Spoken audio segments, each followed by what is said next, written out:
Conway takes the fourth of 4 long road trips tonight when they are in Northeast Arkansas to take on an improving Jonesboro team. Conway is unbeaten and going into what could be a trap game if they start looking ahead to Bryant next week. Levi Gilbert and Tim Roach join me now. They will have the call from Jonesboro in just a few minutes. Guys, first let's take a look back at Central. It was a successful homecoming night, a dominant win against an undermanned Tiger team. Levi, what are your takeaways offensively from last week and through the first 8 games for the Wampus Cats? Well, my takeaways were that we played a really clean game offensively, and that was exciting to me because I worry sometimes with games like this that you're going to play down to your competition, because we've seen that happen sometimes, and man, that was not the case. I mean, Conway came out and they were just sharp and clean. I think they scored on their first 5 of their 6 possessions or something like that. I mean, it was 35-0 before halftime, and then you had your reserve units coming in before we even got to halftime. So that's what you wanted from a game like this. I hate it for Central because, you know, it's a historic program. You want Central to be good in the state of Arkansas for football, but just not against us. So it was kind of a strange game in that sense, but man, it was a perfect type of homecoming game to just get in, get out, and go dance the night away, I guess. I mean, I don't know what you do on homecoming. That's what they do. They dance the night away. Yeah. All right, Tim, let's talk the other side of the ball. Let's dance over to the defensive side. 91 points allowed through 8 games. It's the best in 7A football. Pitched their 3rd shutout of the season against Central. What can you say about the defense that hasn't already been said? I think the one word I haven't used yet is consistency. I mean, football is a team sport, but this is a team that has not taken in a lot of turnovers. They don't create a lot of those. They've not sacked the quarterback a lot yet. When you take a look, if you take Bentonville out of the mix, the first game of the season where they gave up 39 points, and they gave up 14 to Ouachita, all the other games combined, the first team defense has allowed 17 points total. That's about 3.5 points a game over that stretch. So they're doing it without all these other things that you would think, well, a totally dominant defense would be creating turnovers, would be getting sacks. They haven't been doing that. I attribute it to a great game plan by the coaches, great tackling by the defense all the way around, good coverage by your secondary. It's just been a great total team effort on defense. Well, speaking of teams, we've talked offense, we've talked defense, but we haven't spent a lot of time on this show talking about the special teams. Your thoughts on Major Mahar and the rest of that unit? You know, I mean, they have been special this year, and we try and talk about them during the games when good things happen because it has been notable. I mean, if you look at Major Mahar, that first game, you know, it was a little shaky in terms of maybe kicking it to the person you weren't supposed to kick it to, but he learned those lessons very quickly. Yep. And he has progressed since then. I mean, kickoffs have been getting better every single week, and it's not just the kicks; it's the angled, spotted kicks. It's the coverage, man. We've got all of our fastest players play on the kickoff coverage team, and you can tell because they're stopping the opponents behind the 15, sometimes behind the 10. It's just been incredible. But Major, you know, perfect on field goals, 4 for 4. We didn't see him get his first chance at one until week 5, but that just tells you how good the offense has been. The punt, we've had a blocked punt, we've had a blocked field goal. Central last week, you know, they got close to a field goal and missed it. And I think some of that has to do with the fact that we've blocked a field goal and you know, you're a little anxious, got to get that kick up quick. And then we've had a kickoff return for a touchdown. So special teams has been special in literally every way. The punt team, they haven't got as many opportunities because nobody wants to kick it to Jacoby Wade. That's just the truth. Tim, Jonesboro is next. What do we need to know about the Jonesboro Hurricane? Well, they are a team that, first of all, they're going to be a great test for the Wampus Cats. We played some teams that have struggled recently. Jonesboro is not one of those. I believe they're 4th in our conference, and they're fighting for a better position. Even still, this win would be huge for them in their program. They're getting ready to leave the conference, I believe, after this year. So this is a big opportunity for them. They're going to fight. Their run game is very good. They have a guy named Pickett, number 2, who is very, very talented, and they run him a lot. 3rd down and 7, no problem. They're going to run the ball more than likely. They do throw the ball effectively, not necessarily deep. They've got a sophomore quarterback, so he struggles a little bit, probably just from an experience standpoint. But this is a team that flies to the ball on defense as well. They're going to fly to the ball. They're going to fly with the ball on offense, fly to the ball on defense. So they're going to give us their best shot. I think I would categorize them as a danger and a very good test for our Wampus guys. Levi, Tim referenced it briefly that Jonesboro will be leaving the conference. That's because of the success of Pulaski Academy. It really has nothing to do with the success or lack thereof of Jonesboro, but they will be moving down to 6A and Pulaski Academy moving up to 7A with this next 2-year AAA cycle. Jonesboro has been a team that we've played in the non-conference, and I guess there's a chance we could still play them future non-conference, but maybe for a while it's going to be a while before we play Jonesboro again. What are your memories of our games with the Hurricane? Well, I think Tim has already alluded to it, is they're such a interesting squad to go up against because they just do what they do and they do it really well. And I think if you look back, I want to say Conway's like 11-1 against Jonesboro since 2001, but it doesn't feel that way when you just look at the scores. The scores of these games never really seem to tell what actually happened in those games. A lot of times it was Conway pulling away late in those games. But what I'm really going to remember is since 2014, there's only been 2 football games that I've missed, and they were both Jonesboro games. So one of them was in 2021 because I had COVID. But the second one, which is a little more memorable for me personally, was 2016. It was Gilbert Baby Watch, and I couldn't make the trip because we were about to have our daughter, and it turned out to be a good decision because the game was on Friday and she came on Sunday. So it was a good thing I didn't go, but I probably watched those 2 games more intensely than even the games I've been calling because it was just like I was so engaged with them. But yeah, Jonesboro, it's been a special set of games over the years, and it seems like we've always been playing them because even before they were in conference, they were in our non-conference. So it's going to be weird if they do move off the schedule. So, Levi, my memories of Jonesboro are the games that you missed because of the role that I played in those games too. So it's been fun to play those guys, but yeah, we'll see what the future holds. Our non-conference could look very, very different in these next 2 years. All right, thanks, guys. The Senior Spotlight is coming up next, and we will shine the light on the latest talented running back to wear number 22 for the Wampus Cats. It's Desmond Davidson. Des is coming up next on the Conway Regional Health System pregame show.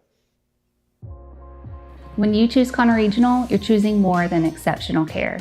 You're choosing a healthcare provider that's deeply rooted in your community, where our doctors and staff are your neighbors and friends. With 9 primary care locations in 5 counties, we believe in building lasting relationships centered on trust and personalized care. Take control of your healthcare journey with us as your dedicated partner. Schedule your appointment today and let our family take care of yours.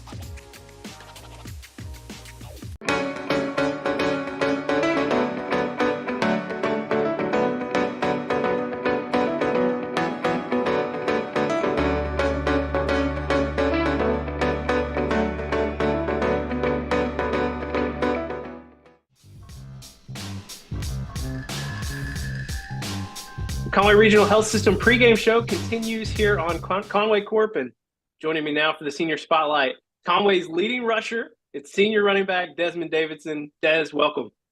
Glad to be here. Yeah. So Des, tell me all about how you got started in football and how that journey has led up to today. Well, it kind of started when I was like really young, so probably about 4th or 5th grade. I didn't really start playing until 5th grade. It's just, I don't know how to explain that feeling when I watched football for the first time. It kind of I guess clicked. It's something that I feel like I wanted to do. I was really sure. I've never felt so sure about doing something that quick before in my life. And so I started 5th grade just to try it out. Played that same position, played running back all the way up to here. So it's been working out pretty good. I'm enjoying it. That's good. Yeah. It's always funny when some of the players we hear from, they played running back and then they get into high school and they're playing offensive line or something. That always cracks me up when that happens. But last year you had 3 senior running backs in front of you, but you really made the most of the limited chances you got early in the season. And then as the season went along, your contributions just kept getting more and more. Yeah. What was last season like for you in terms of having to be patient and wait for that opportunity? It was it was interesting. It was really interesting. just throughout the games, just sitting there, I'm just eager just to get in, and just I kind of respect the fact that I couldn't get in as much as the seniors because the seniors are seniors, and but I was at least thankful and happy to be that backup or whatever. So every time I did get in, I had to make sure I just just showed out. Yeah, and you did. And hey, you were contributing on the kickoffs and stuff too. I Right, remember right, you were always right, finding a way to get out right, there. So right. when you look at the pace of play that you guys run offensively, it really looks like towards the end of the games, the defenses they start to get worn down. And how does your style of just downhill, running right at people, how does that fit into the pace of the game?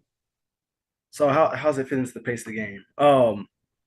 So I was always told, I guess during these runs or just when I'm running in general, just to hit it hard, hit fast. Of course, when I collide with other people, of course that might make some. I don't know about make some damage, but it might catch some people off guard. Yeah. And Do oh, Do go you ahead. notice though that later in the game, like that the defense is starting to get a little more tired, just trying to keep up with you guys? Yeah, yeah, and it's like one play after another. They're not really having enough time to adjust, or they get like really tired, slow to adjust. Yeah. So You only have 2 games left in the regular season. It's hard to believe of your right, right. senior year. What stood out most to you during your time as a member of the Wampus Cats? Like, what are you going to remember after this season's over? I think just making a family with my teammates really. I mean, of course I like performing in the games and like working in practice and stuff, but just the concept of football has showed me um what it's like what it's really like to like have a good family and to hold yourself accountable with each other and like to actually care for one another. That's awesome. Well, he's the bruising and fast running back, Des Davidson. My man, Des, thanks for joining me, and good luck tonight. Yeah, thank you for having me. Conway Regional has been the community's hospital for 100 years, providing high-quality, compassionate care. As our community continues to grow, we're growing alongside you to ensure all of your healthcare needs are met right here in Conway. When your family needs emergency care, you can trust our board-certified providers and exceptional team of nurses to provide you with the comprehensive care you deserve when you need it most. When you're facing an emergency, trust the care you'll find down the hallway, not down the highway. At Conway Regional, we're not just growing, we're growing together.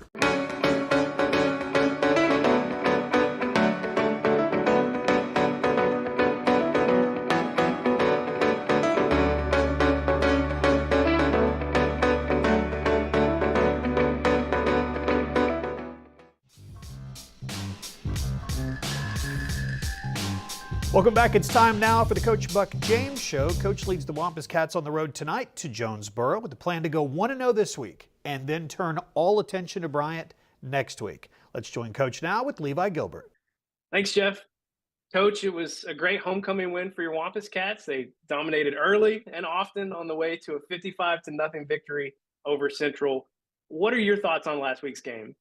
Well, I thought we played fast. I thought we played hard. I thought all of our groups played well. I was really pleased the way our defense played. To be able to do what they did to any high school team, I think is phenomenal. And, we never had a drop off. I thought each group played extremely well, and they played with a lot of pride, and they played with a lot of discipline. And I really appreciate the effort that our football team put into that. It was a tough week being out of school and homecoming and all the things that could go on. And the way our kids went out and performed, I think says a lot to them and the testament of what they want to be able to try to do and accomplish this season. Coach, it's hard to believe we only have 2 games left in the regular season. At 8-0, it's easy for people out in the community to see the huge impact that you've already had on the high school program. But it's probably harder for them to see the impact you're making on the football program at all levels. Can you just talk a little bit about your vision for 7th grade through junior high and how that will ultimately impact what we start seeing on Friday nights in the future?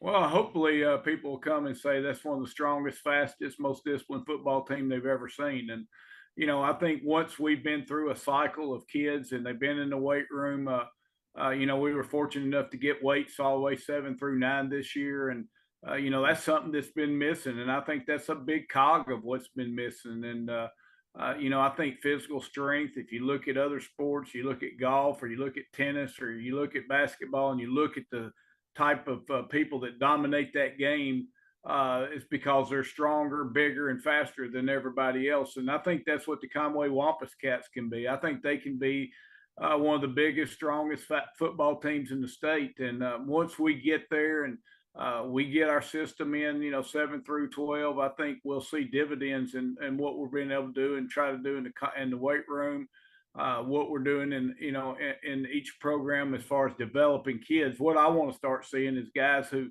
really are late developers, guys who didn't start as a 7th or 8th or 9th grader and end up starting for us as a junior or senior. And when we start getting that kind of guy playing for us and that guy coming out and contributing and making us a better football team, then I think you'll see it through the whole program that, development means something. Kids will be able to play even when they're not ready to play as junior high kids and be able to stick it out and be more than competitive and really make a big difference in our football program as the juniors and seniors. Yeah, it's another long and big road trip tonight as we take on a tough Jonesboro team this week. I think people could be a little deceived by their overall record, but they're sitting 4th in our conference and they want to keep trying to climb up, and they always seem to cause problems for us. What can you tell us about the Hurricane? Well, I think you're right. I believe they're probably one of the hottest teams in our conference right now. They've won their last 3 in a row. They got a new coaching staff. They've got some good-looking kids, good-looking athletes. They sort of narrowed it down to what they can do, and they've had some impressive wins. And the way they're winning is impressive. And this is a trap game. I believe our kids and our people understand that this is a good football team with some very big, strong kids and have a good system, and they're hungry and they want to get to where they want to get to. And really what would be a better start than, having senior night at your home place and going out there and playing at a high level against the Conway Wampus Cats. And our kids have got to be ready. They're a very explosive offensive football team. They tempo it. They can run the football. They're able to throw the ball as well. And then they're playing pretty good defense on top of that. So we've got to go out and play at a high level, and we've got to do it for a long time. And it's going to be one of those games where we talked about at Bentonville where, they're going to hit us in the mouth and how we respond. And we're going to have to be out there and play for play with them and stay in the game as long as it takes for the game to be won.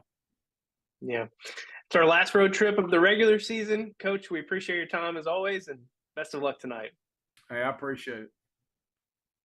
Conway Regional has been the community's hospital for more than 100 years, providing high-quality, compassionate care. As our community continues to grow, we are growing alongside you, ensure all your healthcare needs are met right here in Conway. Our award-winning team, led by board-certified interventional cardiologists and emergency physicians, delivers one of the state's best door-to-balloon times for emergency heart care when you need it most. So when you're facing a heart emergency, trust the care you'll find down the hallway, not down the highway.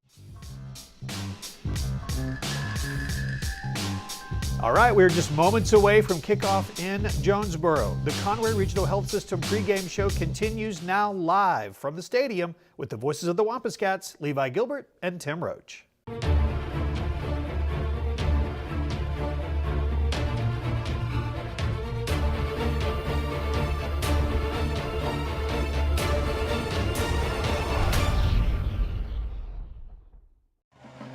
Good evening and welcome all the way to the 870. Hey, we've called games now in 4 different area codes this year. I'm Levi Gilbert alongside color analyst Tim Roach, and tonight our final road game of the regular season, Far East here in Jonesboro. And hey, if you were just listening to the coaches show before this, you heard it straight from the head Wampus Cat himself. The undefeated #1 ranked Conway Wampus Cats, man, they got to stay focused tonight and avoid what could be the most trappiest of trap games here with the Hurricane. Yeah, the build-up for that last game of the regular season is just, it's ridiculous. They've got to focus tonight, and this is a good ball club. The good news for your Wampus Cats is that you probably could have called last week a trap game with it being homecoming. taking on a winless Central team. But man, oh man, Conway did not fall into that malaise. They dominated in all three phases on the way to a 55-0 win. Well, and when you looked at it on the field, and you can do this at the high school level at times, you for sure can do it at the college level, the physical difference between Central and Conway was great. And so you kind of knew right out of the gate it was going to be a bad night. Now, Tim's already alluded to it, but the reason that this could be considered a trap game is because, listen, everyone and their dog knows what lies ahead next week back at John McConnell Stadium. One of the most intense showdowns, frankly, ever is coming up with the Bryant Hornets waiting for us in Week 10. But here's the thing. That game loses its luster if your Wampus Cats don't do what they need to do tonight. How do they take down a physical and talented Jonesboro Hurricane? That takes us to Tim's three things. This is the most critical game of the year right now. I mean, it is absolutely the most critical game. The first thing we're going to need to do, you're going to find out rather quickly when you watch this game, that Jonesboro loves to run the football, and they like to get north and south. They have a number 2, Markevius Pickett, who is very, very good, and they run the ball very well. They'll run it on 3rd and 7, 3rd and long. They won't be afraid to do that. It's going to be interesting to see what happens with the quarterback situation. They've got sophomore starting, but their senior may play. Secondly, I would say we need to be dominant up front, and we need to dominate up front. Both sides of the ball. They are smallish on the defensive line, a little bit bigger on the offensive line. If we have our way up front, that'll probably be the tail of the game. Yeah, if you look at teams that have handled this Jonesboro team well, Cabot, Bryant, those are teams that are very physical up front. Yeah, and they did their business up front, and really, and in the end, kind of took its toll on Jonesboro. The last thing is, we need to, just as they like to go north-south, we need to get them to going sideline to sideline. Conway we're not one of the biggest teams you'll see out there in the 7A, but we are one of the fastest teams in the 7A. And so if people are trying to hold into the pocket long, or if they're trying to go wide, we have a better chance there. So I like our chances if we can do all three of these things for this ball game. It's Jonesboro and Conway here in Week 9. Back with the starting lineups right after this break here on Conway Corp. When you choose Conway Regional, you're choosing more than exceptional care. You're choosing a healthcare provider that's deeply rooted in your community, where our doctors and staff are your neighbors and friends. With 9 primary care locations in 5 counties, we believe in building lasting relationships centered on trust and personalized care. Take control of your healthcare journey with us as your dedicated partner. Schedule your appointment today and let our family take care of yours. We are live tonight at Hurricane Stadium. It's Conway and Jonesboro, maybe for the last time in quite a while. We'll get into why that is here in a little bit. But first, let's take a look at the starting lineups. Donovan Amala. Desmond Davidson. Chris O'Neal. Jonathan Smith. Jackson Anderson. Jaden Gaines. James Neal. Q Whitehead. Mason McEwen. Derek Haynes. Isaiah Bowman. Marquise Duckett. Monterey Jones. Braxton Nixon Snell. Griffin Sherrod. Ben Chandler. Jacoby Wade. John Paul Sexton. Trez Hammond. Troy Harris. Jonah Cecil. Noah Files. Max Owen. Austin Watkins. Major Mahar.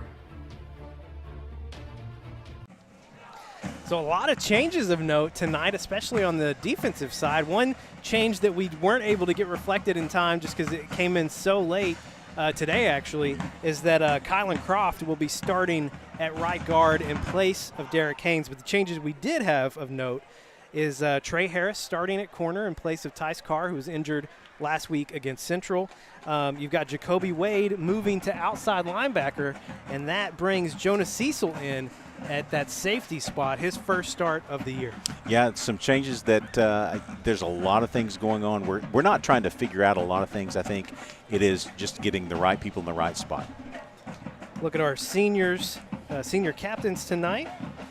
We've got Mason McEwen, Chris O'Neal, Marquise Kesey Stuckett, Braxton Nixon Snell, and I'm missing one. What's the other one? Carter Stapleton? Carter Stapleton, that's it. That is the one. The man with the indeed. golden locks. Also of note, when we get in, I'll be interested to see what happens when we get into the Jonesboro offense. In the Bryant game, their starting quarterback, who is number 5, Terrence Brown, he's a senior, played against him last year. I think actually maybe played against him the last 2 years.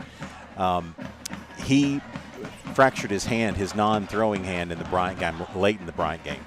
Since that time, they've had a sophomore, Asa Myers, come in, and he looks more prototypical in terms of his style.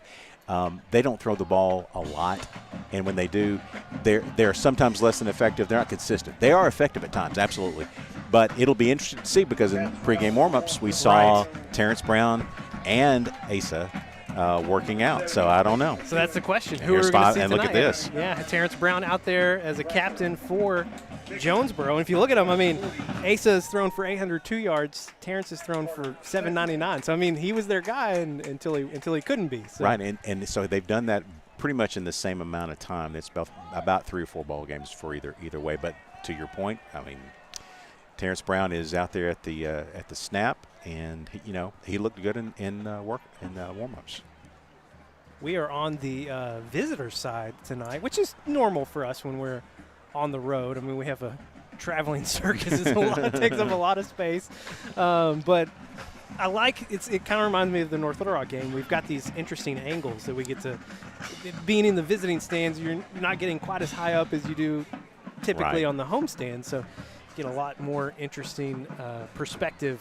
It kind of feels like you're at the game watching it. Well, and Jonesboro is making some changes in their stadium. They've added a visitors press box, which is where we have a lot of our equipment infrastructure in place. They've also built an infrastructure or a building on the east end of the stadium. They run the stadium north and south, which is kind of weird. They don't go east-west. But really a nice facility, and I think since we've been here, I think this is a brand new field as well. The Wampus Cats will receive to start the first half. I think we've lost almost every coin toss this year. That is, somebody needs to look into that. I don't know how they would, but they need to look into that. All right, real quick, let's take a look at what's happening around the rest of the 7A Central tonight. Of course, your Conway Wampus Cats here in Jonesboro. Bryant is playing host to North Little Rock, Cabot at Northside, and Southwest at Central. So an interesting slate tonight. And, I mean, you can look at the standings there. Jonesboro and Cabot, they're tied in conference record. Cabot has the head-to-head, but this is a huge game, not only for your Wampus Cats, but for Jonesboro as well, as they try to keep climbing up the 7A Central. Here comes your undefeated, newly #1 ranked Conway Wampus Cats, according to the Arkansas Democrat Gazette, the #1 team in the 7A. There's got to be a purpose for that. There has to be. Now, Bryant did struggle against Cabot. Cabot was in the ball game till late, and Bryant finally pulled away. But there's some other things going on there. It's interesting. Yeah. Well, why now? I'm conspiracy Tim over exactly right. It's not like I'm trying to set you up for that or anything. Yeah, no. We have a couple of injuries that we had while we're kind of getting ready to go here. We had a couple of injuries against Central. Tice Carr. Yeah. Kobe Irwin. Yeah, Kobe. And also Adrian Smith, a senior. Yeah, and his was more serious, a lower leg injury that they are still working through the details on. And then for Kobe, I think they're still actually trying to figure out exactly what all's going on there. So we may not see Kobe for a little while. But Tice is out tonight. I don't think – have they predicted that he might play at all? I think he's not. Was not expected to see Tice, but the word on the coaches' street was that they expect him to be back next week. So we'll just have to keep an eye on Just that. kind of sitting for tonight. So Coach James, I can't remember if it was on air or after we were done recording, but he mentioned your Wampus Cats for the first time this year really not at full strength, but hoping to get back to that as we head into the season finale. You play, and talked to a couple of other coaches, you play all year long and really don't have anything happen, and then in one quarter against Central, things kind of went awry. And so maybe regression to the mean there. Will Barnett is a senior kicker and punter for Jonesboro. He will kick away. Chris O'Neill and Trez Hammond as well as Jacoby Wade back to receive for your Wampus Cats. Short kick, going to be taken in by Noah Files. Noah's going to return it, bring it back to the middle, and he will go down. And Gosh, so it's did hard to tell these angles from here, but past the 30. And so did a helmet, but we're okay. So good return by Noah. They do pooch kick. We do have a Jonesboro Hurricane on the field. Yeah, right. Go ahead and take a quick break as they take a look at him. Back with more after this break on Conway Corp. For communities to grow, there has to be investment from different people. First Community Bank has been awesome. Whatever we need, they're there. First Community Bank has been great to us. It really has. When we took this journey and she started just everything from A to Z, even now, I feel like she has that open line of communication. First Community Bank is a customer of ours and we're a customer of theirs. When we got the community center going, things just fell together. First Community leads the pack on giving back. Well, as we come back, still tending to the Jonesboro player on out near the 25 on the far side from our angle. Yeah, we don't know who that is yet, but they've got all the trainers out there. The Wampus Cats received to start the first half. 8-0 on the year, 5-0 in 7A Central play. They're going to start with good field position right about the 34, and that was Noah Files, who I'd have to go to the stats. Stats can check us on this, but I don't think he's had a return yet this year as a nutback. I'm pretty sure that's I'm pretty sure that's going to be legit. So we've got an opportunity tonight. Let's go and talk about tonight. This is a great opportunity for your Wampus Cats. We have not played a team. Really, Cabot was pretty solid in most phases of the game, and they're still kind of getting after it. This is the toughest game we've played in a couple of games, and when you play against teams that are struggling, you sometimes get a little bit lackadaisical. I'd be interested to see how this last week of practice has impacted their preparation. Wampus Cats will start this drive from the 34. Des Davidson in the backfield. Des, 20. Let's see, he is 21 rushing yards away from 500 on the season. Design rollout here on the near side. Looking for Jaden Gaines on the comeback route. It's incomplete. Did a good job of getting all the way to the boundary and let Jaden kind of work back. The throw was wide of the mark, but a really good rollout that time by Donovan just to keep clear of all the traffic. 2nd and 10, 2 receivers to each. No, they bring trips to the left now. Quick pass to Jonathan Smith. He catches it, turns upfield, gets away from one defender. Jaden Gaines in front. He gets tripped up, and he will be down. They'll mark him at the 34. Big play from Jonathan on second down. I think the 40-yard line got him. The turf monster. Great move right there. Oh, he tripped over Jaden. All right, Cats hurrying it up. Move trips over to the right. They get it out to Chris O'Neill in the flats. Chris getting upfield. Juking and jiving, doing his thing, still going. Mercy. Going to be down near the 25, so big pickup on first down. I mean, as soon as the ball is in his hands, he does some magical things. He's just a very talented receiver. Before the catch, after the catch, during the catch, he's just got it all. They hurried up. First carry for Dez. Dez up the middle, breaks through one tackle. Almost breaks through another. He's got the first down and more down to the 11. Good solid run right along the gap there, right behind Kylan Croft. Give it to Dez again, right up the middle. Dez leaning forward. Going to be inside the 10 now, down to the 9. That's got to be, was it 2nd and short? Now is it 1st and goal? Now it's 2nd and 6 from the 8, I think. The chains are a little bit different. Yeah, it is difficult to keep up with this Conway offense. Is it 2nd and 6? That's what they've got on the scoreboard. Yeah. Another handoff to Dez, trying to work back to the near side. He's going to get right back to the line of scrimmage. Brings up 3rd and 6. I'd like for the markers. I mean, the chain has it down all the way to the goal line. So I don't know. I think that may be wrong. It may be 3rd and 8. Yeah, I think you're right, because I think the official is standing right near the 9. Yeah. Donnie looking to pass. Slings it out to Jonathan Smith. Jonathan in the end zone. Touchdown, Conway. fantastic route that time by Jonathan Smith, and Donovan put it right on top of him, right at the goal line, about 2 yards shy, made the turn up. It was a really good route. Jonathan's 4th touchdown of the year, 32 receptions now here in his senior season. Major Mahar on for the point after. Kick is up. It's good. Conway on top. 7-0 early here in Jonesboro. It's Conway Wampus Cat football on Conway Corp. Conway Regional has been the community's hospital for 100 years, providing high-quality, compassionate care. As our community continues to grow, we're growing alongside you to ensure all of your healthcare needs are met right here in Conway. When your family needs emergency care, you can trust our board-certified providers and exceptional team of nurses to provide you with the comprehensive care you deserve when you need it most. When you're facing an emergency, trust the care you'll find down the hallway, not down the highway. At Conway Regional, we're not just growing, we're growing together. Live tonight in the 870. I mentioned it earlier, but this is our 4th area code to do a football game in. We've covered some territory this year. We have covered a lot of ground. Louisiana, Bentonville. 479.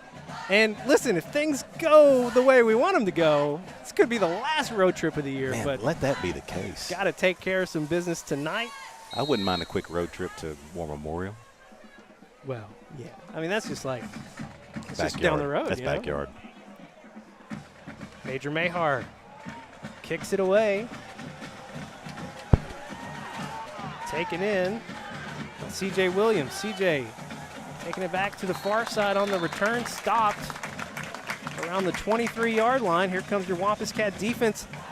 We mentioned another look here at the scoring play for Conway. Boy, just an absolute dime to Jonathan Smith, who runs great routes. We thought he might be the possession guy, but he's done a little bit of that and more this year. We mentioned new starters tonight. Trey Smith, sophomore, starting at corner in place of Tice Carr. Jacoby Wade, Trey Harris, yes. Jacoby Wade is playing outside linebacker, and Jonah Cecil getting his first start tonight at safety. A big nice chunk play on first down for Jonesboro. Is going to bring up 2nd and about 5. So they do start Asa Myers at quarterback number 4. Okay. And that was Pickett, who we will expect to see a lot of. They got a backup running back, number 24, Jordan Daniels, who's also very good, but Pickett is their main one.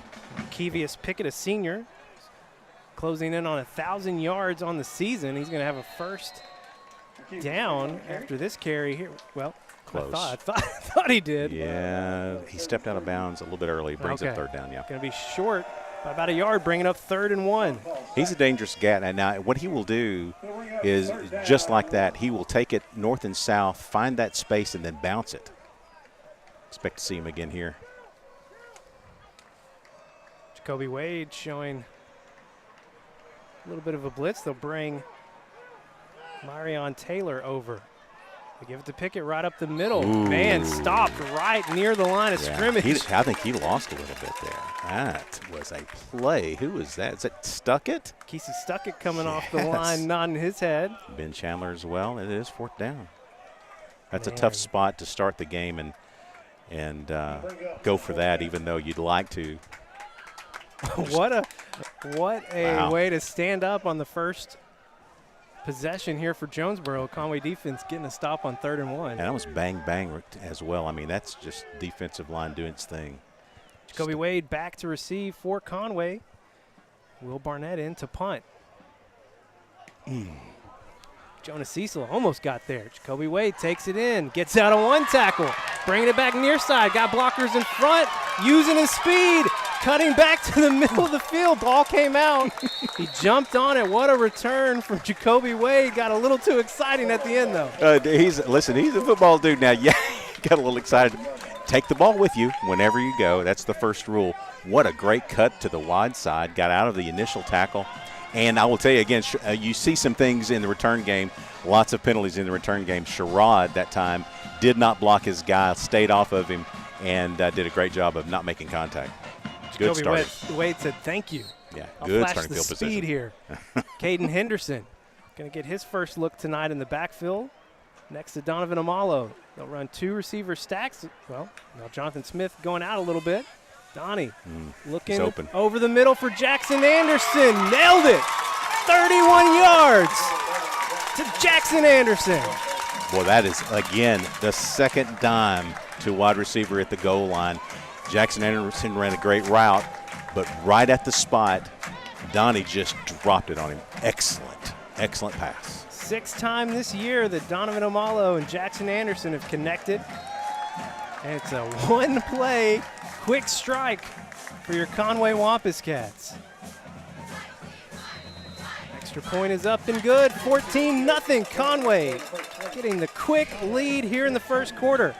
We're watching Wampus Cat football here on Conway Corp. The Smith Ford family is excited about this tailgate season. Home games are away, we've got the perfect vehicle for you. Broncos make getting there as much fun as being there. And don't forget about Smith Ford's electric vehicles, the Mustang Mach-E, the F-150 Lightning, here on the lot. Come by or visit us online for the best deals around.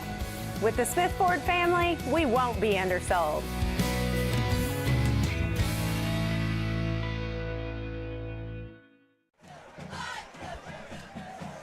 Wampus Cats, man, wasting no time getting it done. 14-0. Conway on top quickly here in the first quarter. I mean, it hadn't even been 2 minutes. Yeah, no, but and it was 3 plays in succession. It was the stop on third down in short. It was the punt return by Jacoby and a brilliant pass to Jackson Anderson. Going to kick it again to C.J. Williams. C.J. taking it back to the middle of the field. Breaks through. Jacoby Wade coming in, laying the lumber. Jacoby, helmet coming off. He's going to have to come out for a play. He leads the team in helmets coming off. Another look here at this dime. Look at this. From Donovan Omalo. Boom. To Jackson Anderson. You'll love to see it. Jacoby needs an extra strap for his helmet. I need somebody in the equipment room to see that. So that will bring in Ryan Talent, the senior. Seen a lot of action. Number 27 there. Tonight, through the whole year. They fake it to Pickett. Myers rolling out near side. He's just going to have to throw it away. Brian Talent comes in the ball game and immediately makes an impact. Their H-back, who's kind of a tight end, number 8, Taylor, was where that ball was supposed to go, and Talent had it completely covered up. Nice. And a quick look at this punt return again from Jacoby Wade earlier. Set up that second scoring drive for your Wampus He's Cats. just sizing somebody up right here. Who am I going to hit? Just trying to, he literally was. Okay, that's you. Now you got to take the ball with you, though. That's the only thing. Goodness gracious. All right. 2nd and 10 from the 30. Pickett out of the backfield. Myers having to step up. Pressure coming. Finds Taylor. John Paul Saxton getting contact around the 35. Good play. They're going to pick up about 7 or 8 on 2nd down. Yeah, he made a good pass there. Good play to the boundary. The pressure was on, but he got it away just in time. John Paul comes out. Talent comes back in. Jacoby is in now. You can see Trey Harris, sophomore there. Totally expect Pickett to get the ball here. May try to go a little bit more off tackle than he did. They give it to him right up the middle. Marquis Stuckett meeting him again quickly, but I think he's going to have enough for the first down this time. He does. Braxton Just barely. Nixon Snell checking in for MJ Jones. St. Bernard's Hurricane. The problem, they've got a very good running game. The problem with the running game is, if that's what you're leaning on mostly, you can't afford to get behind like this and then have time to really kind of do this, because this is normally long drives for Jonesboro. Tierra Hamilton, a senior, here on the near side at receiver. Myers looking to pass. Pressure coming, forces him out here near side. He's going to keep it. Ben Chandler in pursuit, and Myers makes the wise choice to get out of bounds. Yeah, had a little bit of a hole in the background. They did not get it in the backfield. They did not get the call there. Did they not? I didn't hear any Conway fans calling that. That out. They were. I'm believing them. It just sometimes you got to see just enough, and it wasn't enough, obviously. But on the play with Ben sprinting to the sidelines, it's a loss of 2. Loss of 2 makes it 2nd and 12. Ball spotted back at the 39 now.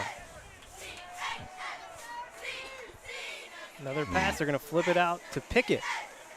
John Paul Saxton extending the play, and who closed in? Who else? Noah Files. Noah Files, my man. Your man. Noah Files. Listen, and the reason why he's my man is that kind of tackle like that, open field against an elite level running back. Dude, that is so hard, and he made that look so easy. A good job from John Paul Saxton here, coming up, engaging the blocker and forcing him to extend. Here, another look there, going straight for the legs. And dude, that's the way you do that. That is just how you draw that up. Great tackle, Noah Files. So second play in a row, Jonesboro going backwards. It's 3rd and 16 now. Myers under pressure has to step up. John Paul Saxton in pursuit. He gets him. Sack John Paul Saxton. That's some good speed from your outside linebacker. Great job getting some pressure on each edge, forced him into the pocket, then wide, and John Paul Saxton had him measured. Look at this. Great pressure right there by Ben. Here comes John Paul. No, none for you. First sack of the year for John Paul. Yeah, that's nice. And I think sack number 14 on the season for this Conway defense. Brings up 4th and 19. Conway doesn't bring the pressure this Good time. Punt. My goodness. Deep. Jacoby Wade having to go back. He's not going to get back to it in time. Takes a Jonesboro bounce all the way inside the 5. Wow. That is flipping the field. Wow. Well, the first 2 offensive possessions for your Wampus Cats have gone extremely well, but it's going to be a long trip this time. Jonesboro just made Conway have to earn this one. That's going to be 95 yards. What an incredible punt. He punted that. They were at the probably around the 31, and it's down at the 5. Can you do quick math? No, I can't. Okay, then don't. don't try. I'm not even going to attempt it. Sorry. That's about a 70-yard punt, 75-yard punt, almost 70. Goodness gracious. Wow. Donnie standing in his own end zone to start this drive from the 3. Quick pass out to Chris O'Neill. Chris. Good block. Turning on the Jets. Man, that's a quick way to get outside the shadows of your own goalpost. Oh, man. Well, yeah, give it to Chris O'Neill. That's a great option. Jaden Gaines, excellent block on the edge. Perfectly timed on his block. Caden gets his first carry, following his blockers here on the near side. Falls forward. It's going to be spotted near the 30. That's a nice gain on first down. Got lost right in behind pulling Isaiah Bowman. 2nd and 4. They give it to Caden again. Almost the same spot. He's going to get close to that marker. He's going to be just a little bit short. 3rd and about 2 coming up here. Take a look now. Got to feel it's Caden again. Ooh, quick throw. Quick pass to Chris O'Neill. Bobbled it a little bit, but he's going to get the first down. That's almost like a handoff. Just get the ball quickly to Chris O'Neill. And I will tell you, that's going to be a play that you probably see a lot of. Given his ability to run after the catch, if you give it to him in space, just let him make some room. They move him out to the far side, try and catch him on the quick slant. Ball just a little bit behind him. Incomplete. 2nd and 10 coming up. That one goes a long. That one's going to go a long way. He had nothing but space to the sidelines. If he gets to the sidelines, it might have been over. It's empty for Amalo. Donovan looking here near side. Back over the middle. He's going to run it out. Slings it. Jonathan Smith on the boundary. Caught it, but they're going to say he was out of bounds. Wow. Man, I wish we had a camera over there. That would have been nice to see. 3rd and long. 3rd and 10. I mean, that official was right there. He had a good look at it. Yeah. Trust his judgment. Okay, you do that. We've got a road that runs right behind us. Yeah, if you've been hearing lots of loud vehicle noises. Wow. Des Davidson back in the backfield on 3rd down and 10. Roll out to the far side. Donnie finds Jonathan Smith out of bounds. Close. Very close. Man, oh, man. Depends on the mark. It's short. Is it? I don't know. Oh, wow. You're not going to measure that? 4th and 1. Donnie going under center. Going to push it in. Yeah, it's it. He's got it. Interesting though that they didn't measure that. That was pretty good, pretty close. Good eyes by the officials so far. Wampus Cats converting 48% on 4th down this year. Wampus Cats version of the tush push, but you can't push in high school ball. No brotherly shove here. You cannot brotherly shove. Here in high school. No Philly action here. 1st and 10 now from the 49. Give it to Dez. Dez working the right side. Man, running hard. He's got about 8 yards on 1st down. Good interview with Dez this week, your senior spotlight guy. Your man. A lot of smiles, a lot of laughing. It was fun. 2nd and 2. They'll give it to him again. Makes a cut upfield, gets the 1st down. They'll spot him here at the 40. He made 3 moves that were just next level kinds of moves. I mean, short to gain. They got down. Another Hurricane down. We'll take a break as they tend to him. It's Conway Wampus Cat football here on Conway Corp. The community of Conway continues to be committed to the Wampus Cats, just as Centennial is committed to our customers. Perseverance, commitment, and resilience are key ingredients for success, both on and off the field of play. Whether you are cheering on the Wampus Cats, starting a new business, or planning for the future, Centennial is here for all of life's moments. Let us be your partner. Centennial Bank, member FDIC. 3:49 to play here in the 1st quarter. Wampus Cats up 14-0 and driving again here on their 3rd possession here in the 1st half. Man, they have looked very good on both sides of the ball so far. Really good start for Wampus Cats. They hand off to Des Davidson again. Des trying to work the left side, but nowhere to go.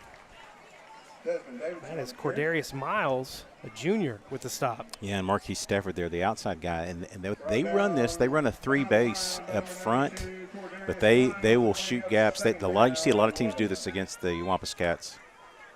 The heavy set, Heath Owen on the field. Donnie going deep for Chris O'Neal. Flag coming in, won't matter because Chris O'Neal's going to take it to the end zone anyway. He literally tackled him almost to the ground at about the 20.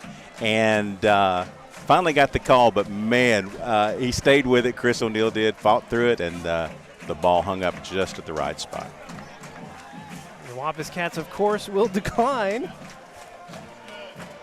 Touchdown on the field will stand. What incredible athleticism for him to even stay on his feet. Oh, yeah. After that. I mean, he was literally tackled. He started in, it's one of those deals, as a defensive back, I've been there, the guy gets by you in a heartbeat, and the only thing you can do is tackle him to try to keep him from 6, and he couldn't even tackle him then.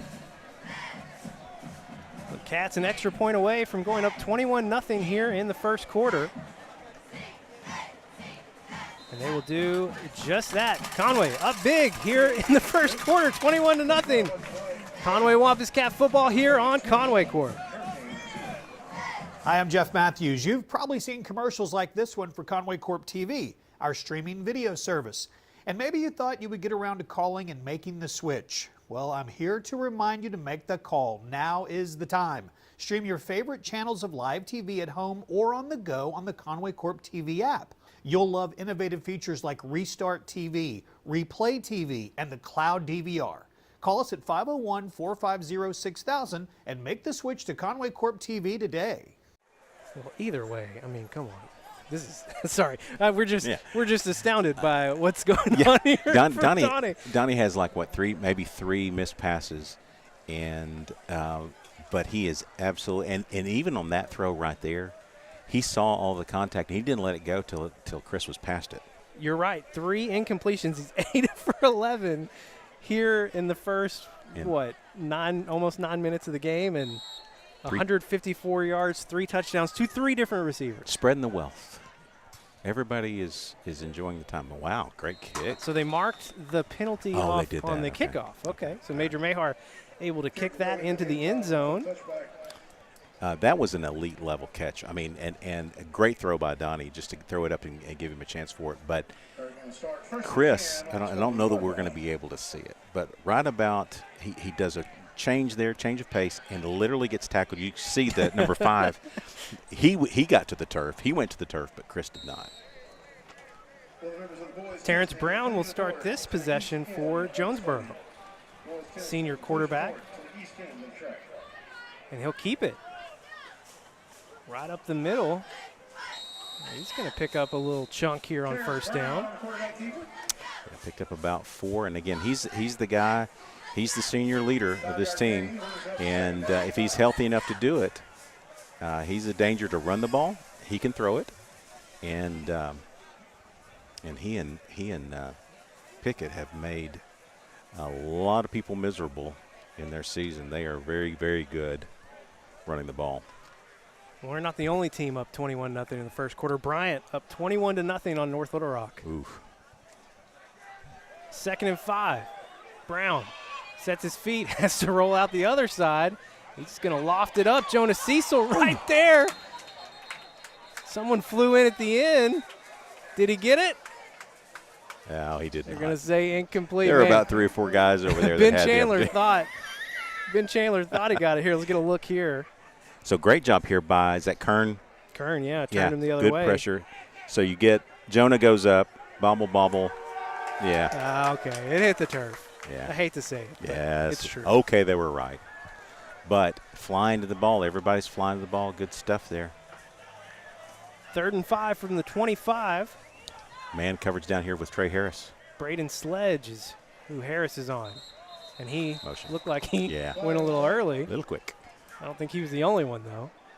We'll back it up. It's going to be 3rd and 10. Braxton Nixon Snell, Griffin Sherrod coming back in.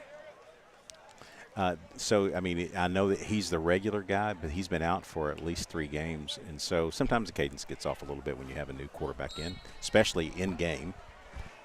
Little hesitation. Everybody was expecting another go, and they didn't get it. It does make it more of a passing down. They had kind of almost a running opportunity there. I don't know they have it anymore. Brown rolling out here near side, plants his feet, looking over the middle. Jonas Cecil in the back pocket, gets a hand on it. It will fall incomplete, and the punt team will have to come on again for the Hurricane. Just a great closing move that time by Jonas Cecil, and got his hand across the shoulder pad without ever making contact, knocking the ball away. That's a great move by Jonas Cecil. Listen, I love Jacoby Wade back in the secondary. Yeah. Also love Jacoby Wade at linebacker. Yes. So what that's allowed this defense to do is now you got Jonas Cecil and Noah Files back there at safety, Yeah. 2 of the hardest hitters on the team, and man, oh man. Both with water names. Not Biblical that has anything, names, even. I'll tell you who I like. Where I like Jacoby. I like Jacoby in punt receiving formation. Yes. Now this dude last time put up about a 65, somewhere between 65 and 70 yards on his punt. He punted it. The line of scrimmage was right at the 30, and he got it down to our 5. Got a timeout on the field. I think Jonesboro called a timeout. We'll take it as well. Back after this break here on Conway Corp.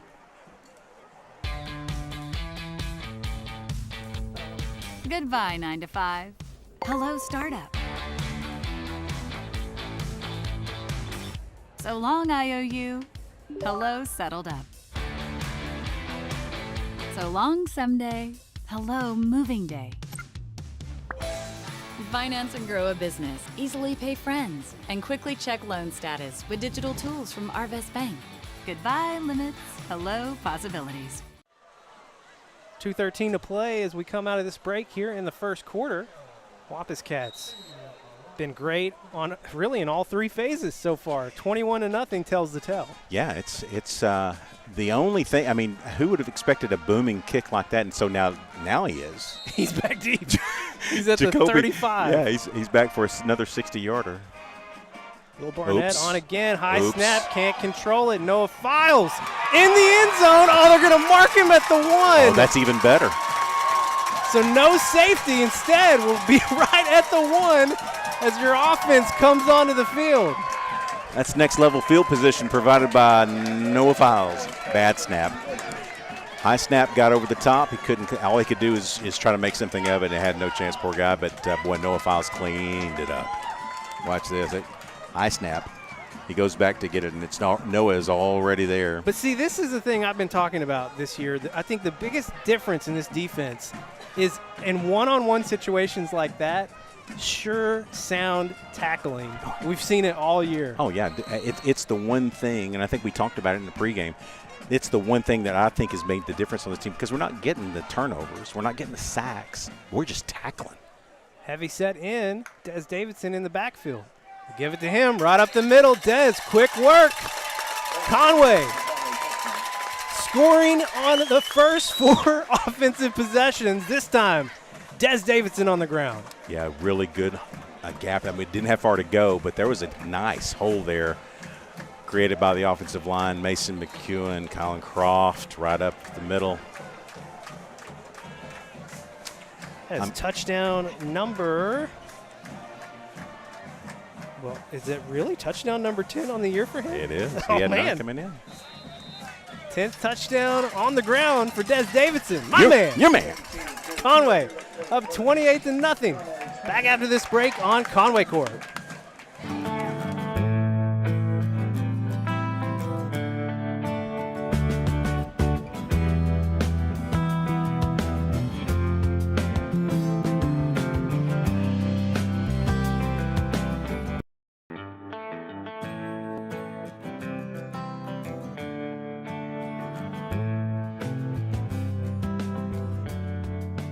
Thank you for your business. We're still in the first quarter, 2:03 to go. Your Wampus Cats, 4 straight offensive possessions, 4 straight touchdowns, 3 in the air, 1 on the ground. So Des owes Noah Files a cookie. Yeah. He needs a cookie. This is a case where it looks like the week of practice really set in. The mindset's been right. This is going to be the only thing. Yeah. All right. Well, that's not going to make somebody happy. Angled kick goes out of bounds, and Major Mahar, long walk back. Yeah. Keeping his distance from Coach James. Coach James also keeping his distance from everyone. But Mahar doing his push-ups on the sidelines as he should. That's unfortunate there. We've got to straighten that out. All right. Yet to your point, I mean, it's just been everything that we hoped we would see so far has been the Wampus Cats offensively, defensively, special teams really making hay. We'll see Terrence Brown again on this set for Jonesboro. He's going to keep it again, trying to work up the middle. Man, he's got a nice little wiggle in there, and he's going to pick up about 5 or 6. Yeah, he made us miss in the backfield. We were there, got some penetration from the defensive line, and he sidestepped it in the backfield and had the gap. That was a nice run by Brown. So I missed it earlier. Dez with 29 yards tonight. So he has crossed the 500-yard mark as Tim Roach loses his I'll mark you there. Tim Roach lost his board, his call sheet. As Pickett almost breaks through a tackle. He's going to have the first down. You got to have that, Tim Roach. Well, I mean, that's what I get for being outside. You're just so excited. Actually, that's exactly right. Good run that time again. This is what they can do. They can get you 5-6 yards at a time. That's what they want. Pickett trying to bounce it out to the left. Brings it back to the near side. Jacoby Wade in pursuit. Xavier Wright coming in from behind to finish it off, but another big gain. And another first down for Jonesboro. Yeah, so that, again, that is one of those cases where he hits the middle. It's not there. He does a quick bounce and goes, it's not a designed outside run. It's not a designed sweep. It's really trying to shoot a gap. It's closed off. He bounces. We got to protect that edge.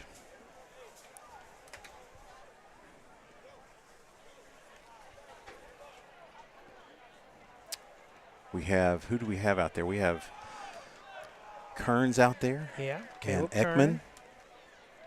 And Ekman, yeah. And Austin Watkins at end here on the near side. Pickett finds another hole. Still going. It's going to be out near the 35 now. MJ Jones, Braxton Nixon Snell, and Kesey Stuckett checking back in. There's a flag here on the near side, back near, gosh, what, the 42? Yeah, it's got to be on the offense. Yeah, illegal formation. That'll help. Well, but again, on that run, and Pickett's coming out now, but that's what this guy can do. I mean, he's done it to everybody this year. He was coming in, was he right at almost 1,000 yards rushing, I think? Yeah, 933. And but he is really, really, really talented. And if he finds a seam, he'll make you miss. Brings in Gibson at running back. You also have Wilson at tight end. So some names and numbers that we really hadn't seen a whole lot of. And they're going to let the clock run out. Yeah, they're going to let it go here for the first quarter. So big first quarter for your Conway Wampus Cats. They lead 28-0 here in Jonesboro. Back with the second quarter after this break on Conway Corp. When you choose First Security, banking is just the beginning. Here, we take care of each other, making the community we all share even stronger. So people in Arkansas can build a life, buy a home, run a business, and more. Strength in numbers and neighbors. It's another way First Security helps Arkansas bank better. And it's why you should call on us today. First Security, bank better. Well, Tim, I think it's safe to say that you and I were both a little nervous coming into this game, and through one quarter, your Wampus Cats have proved our worries and concerns wrong. Good qualifying statement, though. I am not anywhere close to being comfortable. At this level, if they find something that they feel like is an angle and they work it, it's something that can cause you problems. So yes, absolutely. Hey, 28 points a quarter, I would take it. We'll take that pace. Yeah. But we did have everything really, and we made it happen, but we had our way with them in the first quarter. You expect the punch in the mouth to come at some point. Well, and like you've already mentioned this, but it's kind of a catch-22 for Jonesboro because you want to keep the ball away from Conway. The way to do that is to run the ball. But then you've got to start scoring. Yeah, you're down 28. Makes it difficult to consistently run the ball. And we'll run here on 1st and 15. Nowhere to go. Ben Chandler. Wow, Ben Chandler, Noah Files. That is a combo that will work if you're looking for people that know how to tackle. Watch this. Noah Files, great wrap from the front. Ben Chandler from the backside. That is his 7th tackle for a loss on the season. Ben leading your Wampus Cats coming into tonight's game with 73 tackles. Wow. What a year for Ben Chandler. They'll go with 2 backs in the backfield this time. It's a fake. Brown looking to pass. They're trying to set up the screen to Pickett. Nowhere to go. Great pursuit. Great job again from John Paul Saxton. Flag down, and I have a feeling it's going to be illegal motion or illegal formation again. A side jab throwing the flag at that spot with a play continuing normally means an offensive formation problem. Buck James, they're asking him if he wants it or not. I think he's going to decline. Bring up 3rd down and long. Man, you're right. It is declined. Instead, it'll be 3rd, and they lost a few yards on that play, too. They did. So 3rd and almost 20, 3rd and 19. Well, they don't have it marked right on the scoreboard yet. Yeah, I can see the I'm doing some math here. It looks like 3rd and 19. 8. Brown lofting one up. Jonah Cecil there. His 2nd interception of the year. Jonah taking it back. Working the sideline. Cuts back to the middle. Stays on his feet. Touchdown, Jonah Cecil.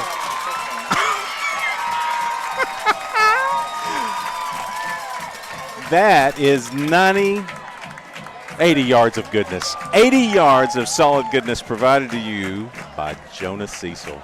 Listen, what a great move at about the 30-yard line. I mean, he had all kinds of traffic in front of him, negotiated. Great blocking by your defense.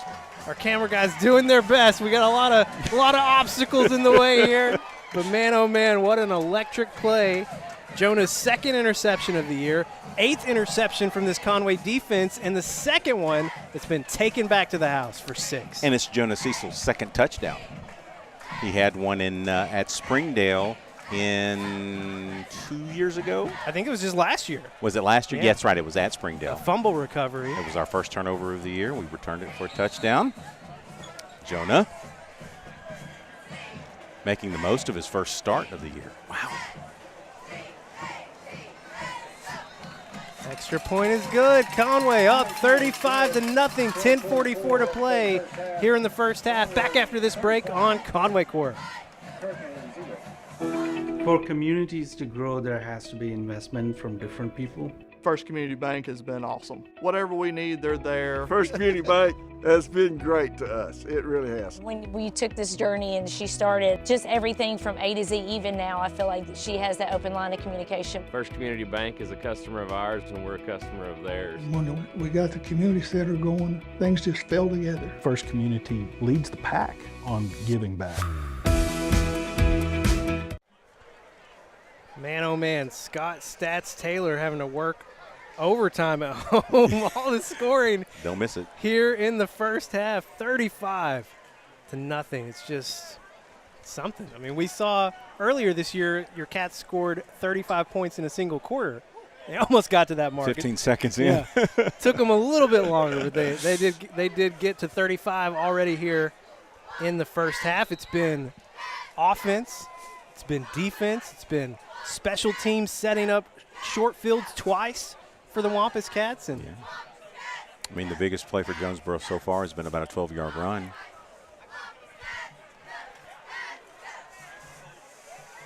Hurricane on the return. It's a defensive player, Stafford. Ball came the out. ball came loose. It did come out. Now, I don't know if we got it. So far away, hard to know. Yep, they got it. It will be Jonesboro ball. Oh, my gosh. Could you imagine? Well, no. Actually, right now, I could imagine it because it's been happening all game long. Just a great job. I mean, here's the problem that Jonesboro has is they're a running team, and that they can throw effectively in spots. But this is a play, where it is you have to throw it, and he's almost treating that like a punt. Unfortunately, Jonas Cecil can return punts. Yeah, he's AKA not interceptions. He was not going to sit on it. He I mean, look at this. There is no room in the end, and man, he made it all the way to the goal line. Jonesboro on first down. They go back to Myers this time. Wilson here on the near side, tight end, caught quickly after the catch. Just no breathing room for the Hurricane. I mean, this is an open field. This is repetitive for me, but it's an open field form tackle by Noah Files. Watch this. And he's so much bigger than Noah is, and I mean, there is zero let go, all heart, great technique. Man, come on, Noah. No gain, 2nd and 10. They fake to Pickett. Quick pass out in the flats on the far side. Noah again. I'll make it on the near side. I'll make it on the far side. Keep throwing it at Noah. Okay. He did get a good pickup there, but it was in the flat. There was an open area there, but well covered by Noah. Juju Jones racing off the field. Kern and Braxton Nixon working on the interior on the defensive line. Sherrod and Austin Watkins. Xavier Wright and Ryan Talent both in at linebacker. Yep. They force Myers to make a decision. He keeps the ball. He's going to have the first down. Good job by Myers. Yeah, good run there. He just kind of picked his way. It's not something you expect to see out of him. We had the outside covered. He just found the seam right off of the edge. Closing in on the 9-minute mark here in the first half, here in the second quarter. That Pickett again. I think it is. Xavier Wright with a great tackle. Yeah, I mean, he's just, he does all the right things in terms of finding his spot. If it's not there, he's looking for the bounce. He'll look back inside, and that's what he did that time, and picked up 3 where there was really nothing. Just a really good running back. They give it to Pickett again. Working the outer edge. Just keeps on going. Hey, strong dude. They set up third. Well, they keep moving. It's going to be third and short. Third down. Third and very short. A lot of running that way to the wide side for about 4, maybe 5. He'll get it again here. Jonesboro 1 for 6 on third downs so make far. Make sure that we don't let the bounce out get us deep. Give it to Pickett right up the middle. Conway pushing it back at the line. Did he get it? He did not. All right. I have a feeling they're going to go for it anyway. Down 35. Got to go. This is, I mean, that's not even choice here. I think they got a gain of 1. It's 4th and 1. And in comes the backup running back, Jordan Daniels. And this guy's good. He's a talented running back. There's a little bit of a step down, really, because Pickett is just so good. But this guy is very talented.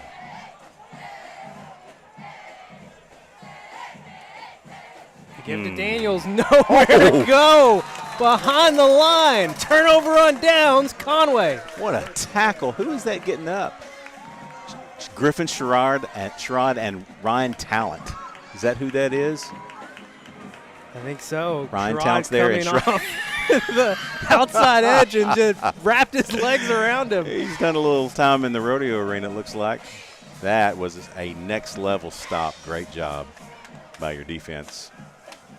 Another stand from this Conway defense. Hey, I think we got a new left guard out there. We it's do. Tavik Somerville. Yep. And Derek Haynes back in at right guard. Give it to Caden on first down. Caden takes a big hit. Yeah, he did, and that was from the next level. But because I will tell you, what didn't happen was the outside edge guy. He does not like to see 55 coming.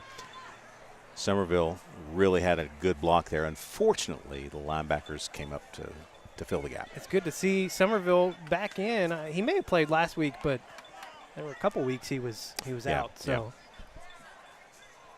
C.J. Neely in the slot here on the near side. Give it to Caden again. Caden doing work on the far side. He's going to have a first down. Yeah, that was a great hole by the offensive line on the left side. And he found it and then bounced out very quickly after he got to the line of scrimmage, bounced out to the boundary. It was nice. Zach Colbeth in at receiver out on that far side. And Des Davidson checking in. I don't like seeing, looks like Caden with just a little bit of a hobble coming up. Not much, just a little bit slower than usual. Something he's had to deal with a little bit this season, so they'll keep an eye on that for sure. Donnie rolling out. Trying to find C.J. Neely, and it hits a Jonesboro defender in the back. I liked trying to see who that is on the very far outside on the boundary. Jackson Anderson. Yeah, no, on the other side. Was that Colbeth's Colbeth over there? Yeah. So Colbeth had an opportunity there, but the play was designed to roll out right, which, by the way, is Donnie's offside. 2nd and 10, Blake Kordsmeyer checking in. He got his first touchdown a week ago. We give to Dez right up the middle. Dez pumping those legs. That is a great run. Hit the next level, hit the linebacker level, and just carried him with him. I mean, just they were trying to stop him, and he just carried them along. Gain of, what was that, 6, 7? I think it's 7, yeah. It's 2nd and 3 from the 27.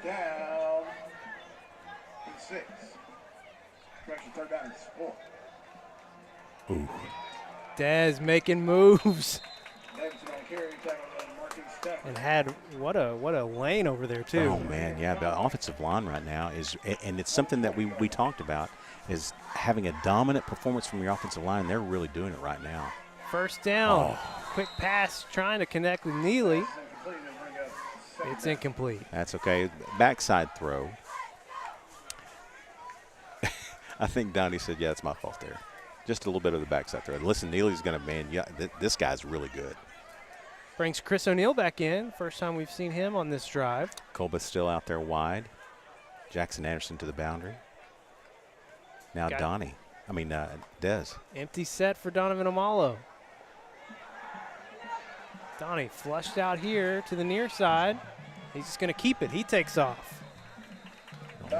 Couldn't tell how far he got to. Yeah, it's so hard at this angle for us. No, we can't see much over here. We're trying our best. The coaches have the best angle. The coaches' cameras have the best angle. Bring up 3rd down and 1. Third and one coming up. Almost got it. He ran at the stake that was laying on the ground. And Caden back in. Give it to Caden. Caden flashing the speed on the right. Touchdown, Conway, Caden Henderson. Yes. First time in the end zone this season. Oh, Caden, yes. Yes, sir. That's the way you do that, boy. And I'll tell you, it takes a lot when it's 3rd and short, and you want to bounce it out, and you've got the confidence, A, in your offensive line, and B, in yourself to be able to bounce it and still get the line of game. He did that, and much more got to the goal line. Great job, Caden. So happy for him. We mentioned the injury he's had to deal with throughout the season, so carries have been a little further down than where you would have expected them to be at this point, but first touchdown of the year for Caden Henderson, and your Wampus Cats up 42-0, 5:40 to play here in the first half. Back after this break on Conway Corp. The Smith Ford family is excited about this tailgate season. Home games are away, we've got the perfect vehicle for you. Broncos make getting there as much fun as being there.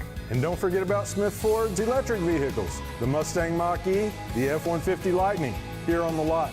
Come by or visit us online for the best deals around. With the Smith Ford family, we won't be undersold.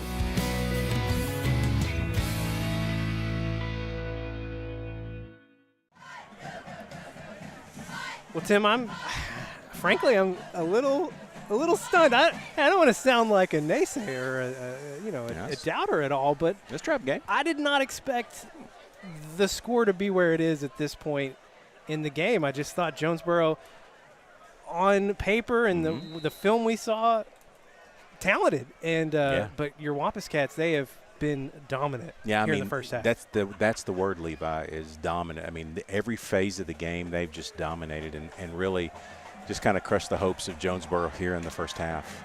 They angle the kick again to Williams. Good tackle. John Paul Sexton gets a paw on him and won't let go. I'm trying to see who that was that also came in. That's number 26. 26. Oh, that's DeKalen Turner. DeKalen Turner, man, he cleaned up. I mean, yes, John Paul Sexton had his hands on him, but I mean, watch this cleanup from the side here. So John Paul Sexton gets there. Boom. Nice. Who else is that? There's somebody else in there, too. Is that Heath? Was that Heath Owen? Might have been Heath Owen, yeah 44. I don't know. Heath has so many numbers, it's hard to keep up. He has one more number than most people. They're back with Brown again. Pickett, man, nowhere to go. Yeah, he was dancing. That's a lot of dancing for. And there's a flag down. Out on the could be far another. side. Yeah, it could be another illegal formation. If they let the play go, that's normally an offensive penalty, unless it's a face mask or a. They're going to ask if we want it. Yeah, so it's on. I think it's going to be an illegal formation. They've had several of those tonight. Well, just to give you an idea of the dominance on paper, it is another illegal formation. Conway declines. The Hurricane, they have amassed 38 yards of offense here so far in the first half. Your Wampus Cats, 243. The stat that really holds my view, though, is 42-0. Yeah. That's a big stat. It's a big number for the first half. That's a big stat. Brown fakes it to Pickett. He's going to keep it. Design That's run. Lots play. of space. What a hit there at the end. Noah Files. Take a seat. Bringing the shoulder. Good. That was a great play. Good read that time by Brown. Got to the second level very quick. And then, no. Goodness gracious. They fake it again. Brown looking deep over the middle. Jonah Cecil in pursuit. Flag coming in. Yeah. And that's the right call. Yeah, he got him early. The thing about it was that he had him beat, but he made a play on the ball. What happened, though, was he got there just a half a step too early. In high school ball, that's only, a 15-yard penalty? Yeah. 10, 15-yard penalty. And so it's from the spot, not from the spot, but from the line of scrimmage. And so that's actually a very good penalty because he was beat. He got behind him. And I will tell you that they've got a couple of guys that Chris Stacy, number 3, we haven't seen his name called much. Well, that was Kellen Smith. And that was Kellen Smith, who also can really do damage. Jonah Cecil, he headed towards the sideline. I think he was ready to do some push-ups, but he had to stay in. He's a corner. They give it to Pickett. Pickett bouncing it out. Oh, that's a miss. Missed tackle. Kesey Stuckett will not be able to catch up to him. And the Hurricane make you pay. First touchdown of the night for Jonesboro. That's the danger of Pickett, man. If he gets in the open field, if he makes a guy miss, brother, it's over. This guy is as legit as it comes. Really good run. We had a tackle there and not very good technique, and kind of had our head down, didn't go for the right spot. And when that happens and you're one-on-one, it can be over within a heartbeat. That was the 11th touchdown of the year for Pickett. And I'm assuming after that run, he's probably over the 1,000-yard mark on the season. That was from about, the 50, maybe the 45. Really good run. They're going to go for 2. Yeah, they're going to keep the offense on the field. This is important because if they get this, it's now 34-point lead. Yeah, which means no running clock if that score stays. They give it up the middle. I think he stopped just short. No call yet from the officials, but assuming he was short. Okay, that's a big play. 2-point conversion, unsuccessful. Conway up 42-6. Back after this break on Conway Corp. The Smith Ford family is excited about this tailgate season. Home games are away, we've got the perfect vehicle for you. Broncos make getting there as much fun as being there. And don't forget about Smith Ford's electric vehicles, the Mustang Mach-E, the F-150 Lightning, here on the lot. Come by or visit us online for the best deals around. With the Smith Ford family, we won't be undersold.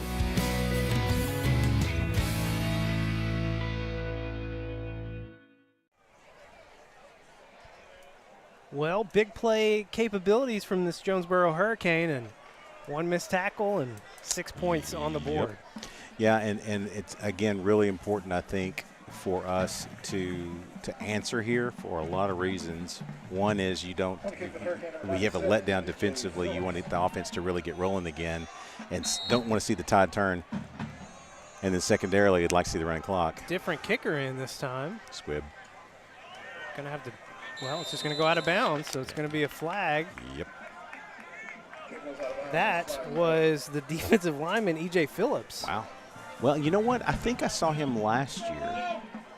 It was either, pretty sure it was last year that they had him out there in pregame kicking that kind of kick and squibbing it out, and it has a real funky spin, and it just gets away from you. Conway will start this drive at the 35. It's Neely, Colbeth, Moose Grimes, and Blake Kordsmeyer all in at receiver as we start this drive. Still mostly your starting offensive lineman. And Donnie. And Donovan Amalo still on the field as well. Hand off to Caden to start this drive. It's going to pick up about 3 or 4 of them. This is an important drive here because you don't want Jonesboro to have a chance to cut into the lead again and get it back under 35. Yeah, I think you might see us slow down a little bit here. It looks like it's the case. Work the clock a little bit. Yep. You want that running clock the entire second half. Get into your reserves. But you don't want to get completely out of your offensive flow at the same time. I mean, I get both angles here. They give it to Caden again. Caden's going to pick up about another 3. Going to bring up 3rd and about 4. Yeah, you might see, if we get a first down anywhere in here, you might see, wow. Devin Davis checking in at running back. You might see Jonesboro call timeout, not only because it may be the right thing to do, but also to try to get the ball back to keep this thing alive. Donnie over the middle. It's picked off. Donovan trying to force him out of bounds. He does. Saves the score. 4th interception of the year for Donovan Amalo. And man, oh man, not what you want to see right now.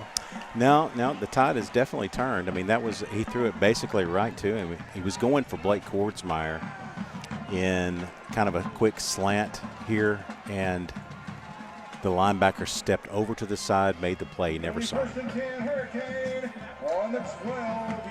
So Jonesboro will start this drive from the 12. Short field for the Hurricane. Terrence Brown coming back on. You've got Jordan Daniels in the backfield.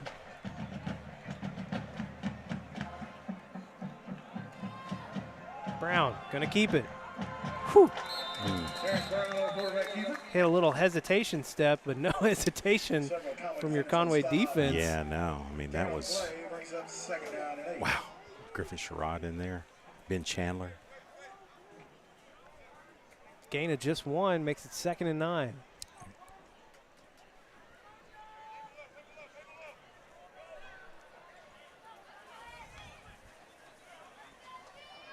Brown hands it off. John Paul Saxton right there. Gibson tried the spin move, but it was right into John Paul. That was hello, John Paul Saxton. 33 was it right there in his grill. Watch this. No. It's a loss of about 3. They're still in field goal range, which is a little bit of a problem. They would. I'm guessing that they would, if they don't get this here. Well, they've only made 1 field goal all year. All year. They're 1 for 4, and it was a 28-yarder, so definitely in that range. Yeah. He made them in warm-ups from here. Empty backfield for Brown. Rolls out to his right. Big hit. Oh. It's intercepted again.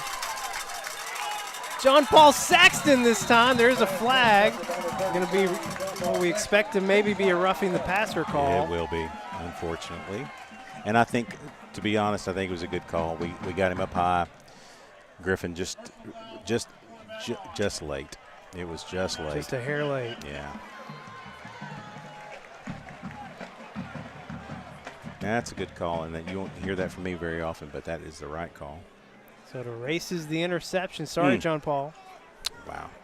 Now, it does not create a first down, not at high school level. In pro and college level, that's an automatic first down. It is not in high school. It still brings up, it's half the distance, so it's 3rd and, what is that, 7 or so? I think he's at the 8. Yeah. Marked at about. They can get a first down without getting to the goal line, so it's 3rd and 7. It shouldn't be first down. Is that a first down? I thought it was still 3rd down. Okay, well maybe it marked first down on the field for sure. I don't know that that's the Pickett stopped behind the line, had to hesitate. I guess I'm totally wrong on that. I thought. Maybe personal fouls are different. That's going to be on me. Well, none of our coaches are complaining about it. No, they're not. All eyes are on Brown and Pickett at this point. They give it to Pickett again. MJ Jones forcing him outside. There's just not enough black jerseys helping out. Yeah, he sidestepped a couple of our tacklers in the backfield, but that really does give plenty of time for the cover, and that's a hold right there that they missed on MJ. But it just gives plenty of time for our guys to come up and clean it up at the back end. Moves the ball back to the 9, so 3rd down, 3rd and goal from the 9. Brown going up in the end zone. Trey Harris right there, incomplete. Great job. Trey Harris giving up a little bit of size to Kellen Smith, but not lacking in speed. I'll tell you this, I was talking to his dad before the game. I mean, that is Tremere. His sister is Tremere, who played for the Wampus Cats, Lady Cats, and the softball team for Chattahoochee, who has still playing at UCA and is an absolute beast of a softball player. Trey has all the opportunities in the world to be great, and so I'm super excited for his opportunities. Well, they will not kick the field goal. They'll keep the offense on here on 4th down. Brown under pressure, rolling out to the right. He's stopped. Oh, man, second chance effort there from Terrence Brown, but Conway stopping him short. Turnover on downs with 47 seconds to play. I got to tell you, man, that is, the offense gave Jonesboro a gift, and the defense just took it. Man, watch this. So many times he's just making move after move after move. Very patient from a tackling defense like this. Ryan Talent there. Nice. Really nice. Oh, yeah. Stats letting us know the Jonesboro kicker is hurt. Uh-oh. He's watching both feeds. So I wonder if any chance that's who that was that went down. No, was that on the kickoff? That was on the kickoff. Oh, maybe so. Maybe that's what happened. Maybe it was. We didn't get a good look on that. Yeah, who it was? Maybe that's the case. Well, there you go. So Conway takes over at the 2. Give it to Dez. Dez trying to create some space here. Going to get it closer, well, just past the 5 at the 6. Your Wampus Cats in no hurry, and Jonesboro appears they will. They don't have to run a play. Appears they will not call timeout. Yeah, they don't have to run, and they don't have to run a play. Jonesboro only with 2 timeouts anyway. Looks like we will be running clock in the second half, and I love that. I do love it. I did not think we would be running the clock at the start of the second half. No, hope to get it to it at some point in time. But, well, I mean, just really right out of the gates. I mean, had a couple bobbles here late in the half. That's some coaching opportunities there. But, man, what a dominant performance in the first half. 42-6, the score at the halftime. Running clock the entire second half. Going to be a short night up here in Jonesboro. Time now for the Conway Regional Health System halftime show. When you choose Conway Regional, you're choosing more than just exceptional care. You're choosing a healthcare provider deeply rooted in your community, where our doctors and staff are your neighbors and friends. With 9 primary care locations in 5 counties, we believe in building lasting relationships centered on trust and personalized care. Take control of your healthcare journey with us as your dedicated partner. Schedule your appointment today and let our family care for yours. My name's Thad Harden, and I'm a doctor here in Conway. I'm on the Conway Regional Hospital Board and have been there since 2017. The most important thing that I could tell a man to do is to find a doctor. That's step 1 in all healthcare, is to find a doctor and find a primary care physician that you trust. There are lots of them here in Conway. Find one that you get along with, that you can talk to, that you trust, to take their advice, because that's the person that's going to find high blood pressure, to make sure that you're getting your screenings done, to make sure that you're up to date, to make sure that you're healthy. The average man was defined as living in poor health for the last 9 years of his life. So not only is his wife or family going to outlive him, they're going to have to take care of him for 9 years. That's why it's so important to have a primary care physician to take care of yourself, because if you can't take care of yourself, you can't take care of the people around you. At Conway Regional Endocrinology and Diabetes Center, your health is our priority. We are committed to providing high-quality, compassionate care to our patients. Our exceptional team of providers are experts in diagnosing and treating various conditions, including diabetes, thyroid diseases, infertility, growth issues, and metabolic disorders. With their extensive training, they are dedicated to ensuring you receive expert, personalized care. We understand that our community's needs are vast and diverse. That's why we are dedicated to expanding our center, welcoming new providers and services in this area of medicine. We are more than just your healthcare provider. We are your partner in health. We are accountable to each unique patient, committed to providing comprehensive and personalized care for your needs. Take the first step towards better health. Visit our website or call us today to schedule an appointment. Conway Regional Endocrinology and Diabetes Center, where your health is not just our priority, it's our promise. When you choose Conway Regional, you're choosing more than exceptional care. You're choosing a healthcare provider that's deeply rooted in your community, where our doctors and staff are your neighbors and friends. With 9 primary care locations in 5 counties, we believe in building lasting relationships centered on trust and personalized care. Take control of your healthcare journey with us as your dedicated partner. Schedule your appointment today and let our family take care of yours.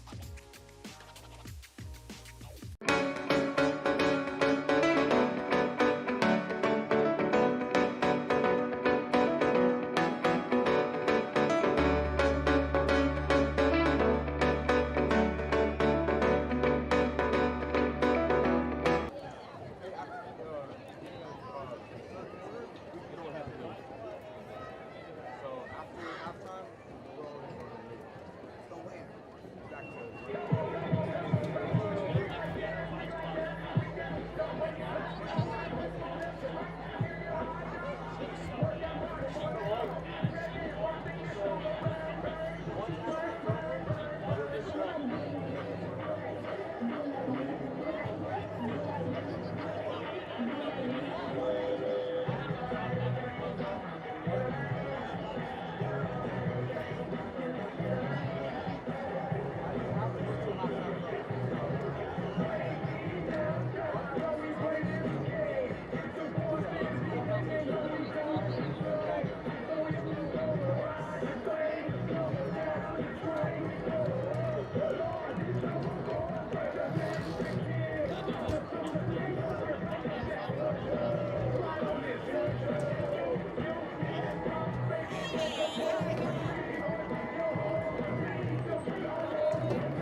about you.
So much of the Family Guy.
Gamer Gab.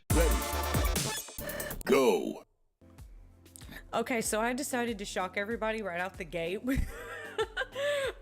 So the first game that I turned on, I actually played it.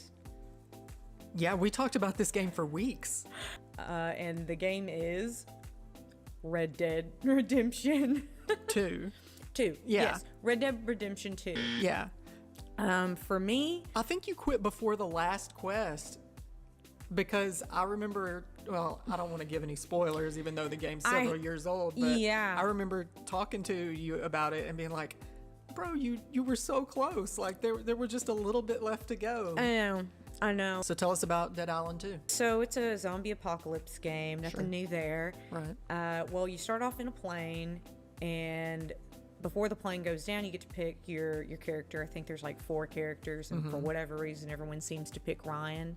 He had some pretty good. I think he had more strength, maybe. Yeah, something like that. The main character on the cover art, I remember him having some pretty good perks too. Right. So you pick your character and you crash in LA, and you're just trying to escape. You meet some friends, some foes along the way, and that pretty much sums up the story. Let's go ahead and just get into the stuff that kind of stopped this from being a hit. Yeah. And we had talked about this and agree. One of the main things that destroyed this for me, I mean, I got it. I saw a streamer playing it. I was like, this looks so fun. The combat looked fun. It looked satisfying. And then you get behind the controller. Are these zombies made out of bricks? Like, what? Or sandbags? Yeah. I mean, oh my gosh, you've got your weapons and stuff, and even if they're souped up, it's not doing anything. They're just like barely leaning. Yeah, when you're smacking them. Even the zombies that look like they fall apart? were a skeleton held together by some bits of skin, like they would just tank damage. I mean, it was frustrating because it could have been so much better, and it was right there. Yeah. Just drop it down. I mean, put more zombies in there and make them less difficult, because the pleasure of playing the game comes from the satisfaction of slaying zombies. Yeah, I agree totally. Okay, so I think that about sums it up. What do you give Dead Island 2? Man, I'm so surprised because online it's not getting negative attention like how we just gave it. Maybe we're the ones that are weird. I don't know. I don't think so though. I think we're right. I might give this game, okay, I'll give it a 6.5. Ooh. Thinking about it, there was some fun in it. It just could have been so much more, and you can't ignore that. Gamer Gab. Go.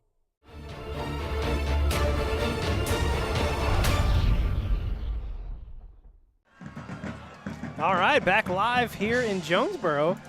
As you can see, the Jonesboro Hurricane Marching Band still on the field. Wrapping it up now. Looks like. Huge production from them here at halftime, and it was also, they did senior night for the band tonight. Jonesboro, their Week 10 game is also a home game, so I guess they'll have their football senior night next week. So a lot of things going on for Jonesboro band tonight, and they're getting a well-deserved applause right now as they have finished up their performance. We got like 2.5 minutes left on the clock. I imagine that, a few minutes will probably get added on at some point. That's pretty normal. But what they do. Yeah, we'll go ahead and look at the stats from the first half. I mean, it really plays out when you look at it. Just one side. Well, it was a lot more one-sided, and then Jonesboro got a 55-yard touchdown run, their only score of the night. So it kind of skews things here. It does. I mean, it's a 98-93 on the rushing yards, but again, that's really what they do. They're only 5 for 10. Here's the thing that's interesting about that: 5 catches for 12 yards. Yeah. So an average of just two and change, whereas we have 8 for 154 and 3 touchdowns to 3 different guys. I mean, it was other than the last couple of minutes offensively, it was And actually one play defensively as well. It made a missed tackle in space, and it was over. So, what I love, though, is, things got a little shaky there at the end. We had the interception. We had gave up the long run, the only touchdown for Jonesboro. But after each time, Conway responded. Yeah. And they kept Jonesboro, down to the 2. They stopped them on 4th down, keeping them from scoring, so that what that does for your Wampus Cats here in the second half, running clock the whole rest of the way. Let's go ahead and look around the 7A Central as well, because we're not the only game that's been lopsided tonight. At halftime in Bryant, this used to be one of the biggest rivalry games in existence, and it just not that way tonight. Man, 49-7, Bryant up on North Little Rock at the half. So the Conway-Jonesboro game, the Bryant-North Little Rock game, leading into the big deal that we'll talk about later, the matchup at the end of the year, both teams having the same kind of success in the first half.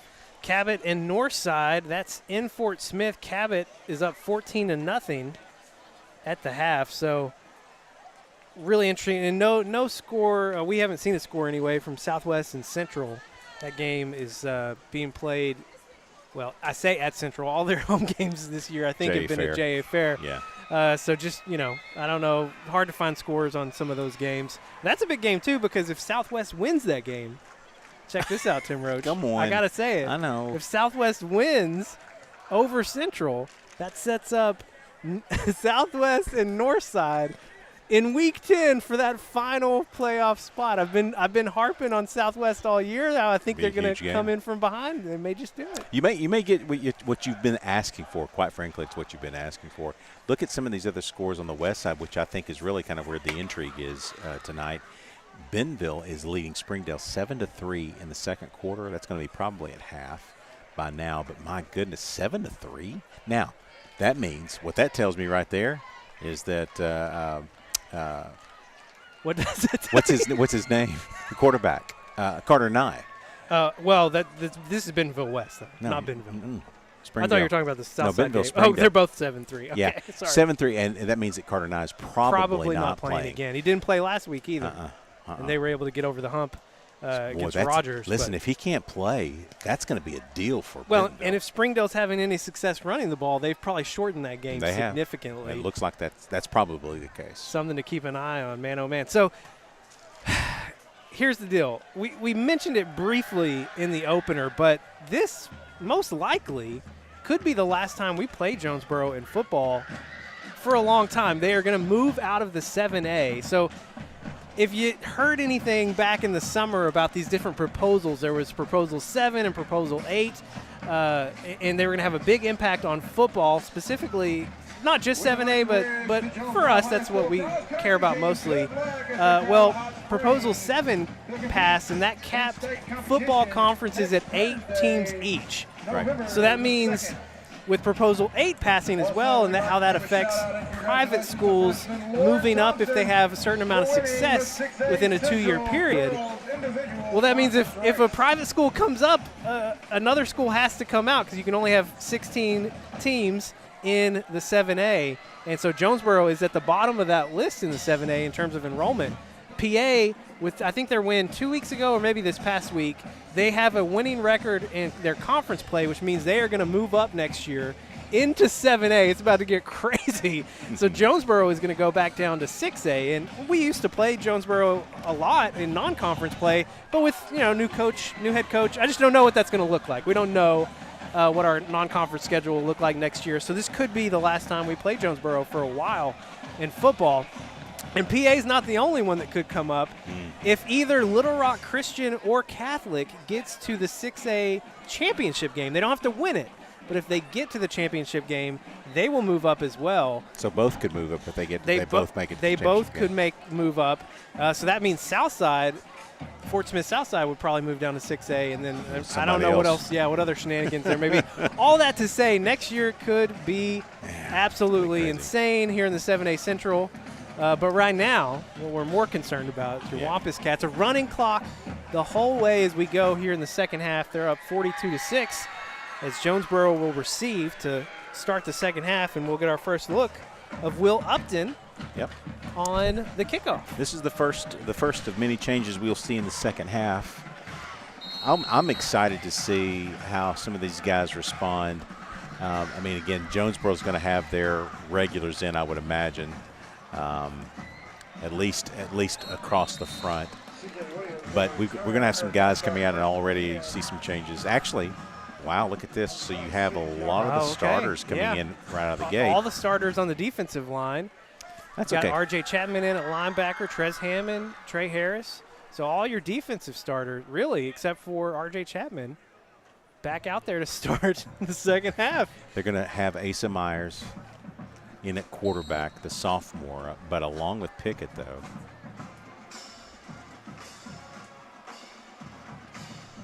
Start this drive. Another handoff to Pickett. He'll fall forward, a gain of about 5 or 6 on first down. It's a sign. This is a sign of a really good running back and a good scheme up front. You know it's coming. It's one guy. It's not even two backs back there. It's just him, and you just can't make the stop on a regular basis. And he gets 2-3 now. That was Even a great there, tackle. yeah, but that was a great tackle though. John Paul Saxton, Griffin was in there as well. Some really good stuff right there. We got him before he could get going. We've had more success when he's had to take a couple of bounces, and we were able to get the momentum stopped before he gets to the line of scrimmage. Yeah, just a gain of 1 there. It's 3rd and 4 from the 33. This running clock, man, really makes a difference. It's already right at 10 minutes, so we've almost lost 2 minutes of the quarter already. There Give we it go. to Pickett. Griffin Sherrod meeting him behind the line. That is so sweet. Griffin just whipped his guy up front, literally slipped him, and there was no hope. They're going to keep the offense on the field at 4th and 6. Well, their punter, who's also their main kicker, is out, injured. So try to get some of it back there. That's maybe a pooch kick. Okay, yeah, Myers steps back, and he will indeed do that. Jacoby Wade going to let it bounce. He thought he was going to try and pick it up. Well, early in the season, he was that way. He would do that. I think he's gotten some extra coaching to say, you're just going to let that go. Well, that one was a little bit more hot than I think some of them. Donnie's coming back in. Okay, well, so I guess we're going to see all of our offensive starters to start the second half. Well, I see Tap in there as well. Oh, is Tap in? So, yeah. Okay, yeah, here comes Tap. Tap. Okay, Donnie just wanted to catch what the play was and say, Coach, put me in. And all right, we're all backups here offensively. And we had a blast watching them last week. They did great against Central. Give it to Devin Davis on first down. Davis got his first rushing touchdown last week against the Tigers. Looked really good, and actually all of our running backs did. So you're going to see him, and you might see Trey Harris back there a little bit. I mean, he's a guy that is going to be a regular player in the backfield. But getting the start defensively, you might limit that just a little bit, save his legs for next week. But we also have Davis, who I'm really excited, Amari Davis, who I'm excited to see as well.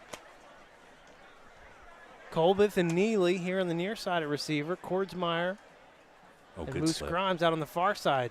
Give it to Davis again.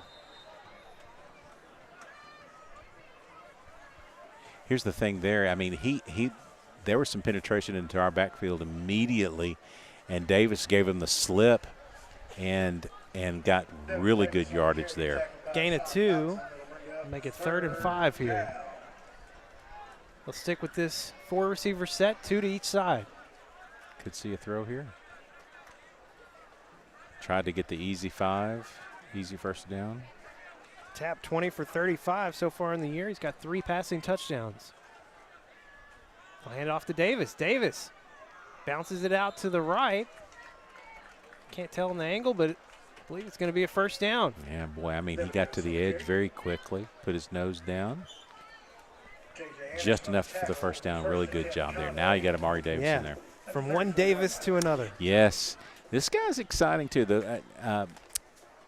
He's just a sophomore, but he has some really good instincts, and he understands the marketing game. Last week, he scored a touchdown and was high-fiving little kids as he was coming through the touchdown zone. That's awesome. It was great. They give it to Amari. Amari pumping his legs, breaking through a couple tackles. He's got close to that first down marker. I think he gets about 9 here. That was a nice run. That's through the interior, little bitty guy. But we know here at Conway the size of the player doesn't really matter as much. You have a guy like Manny Smith, who was 5'5" and 150 and just dominated with that size and speed. And Davis has a nice wiggle in the backfield, but then he showed some strength there up the middle.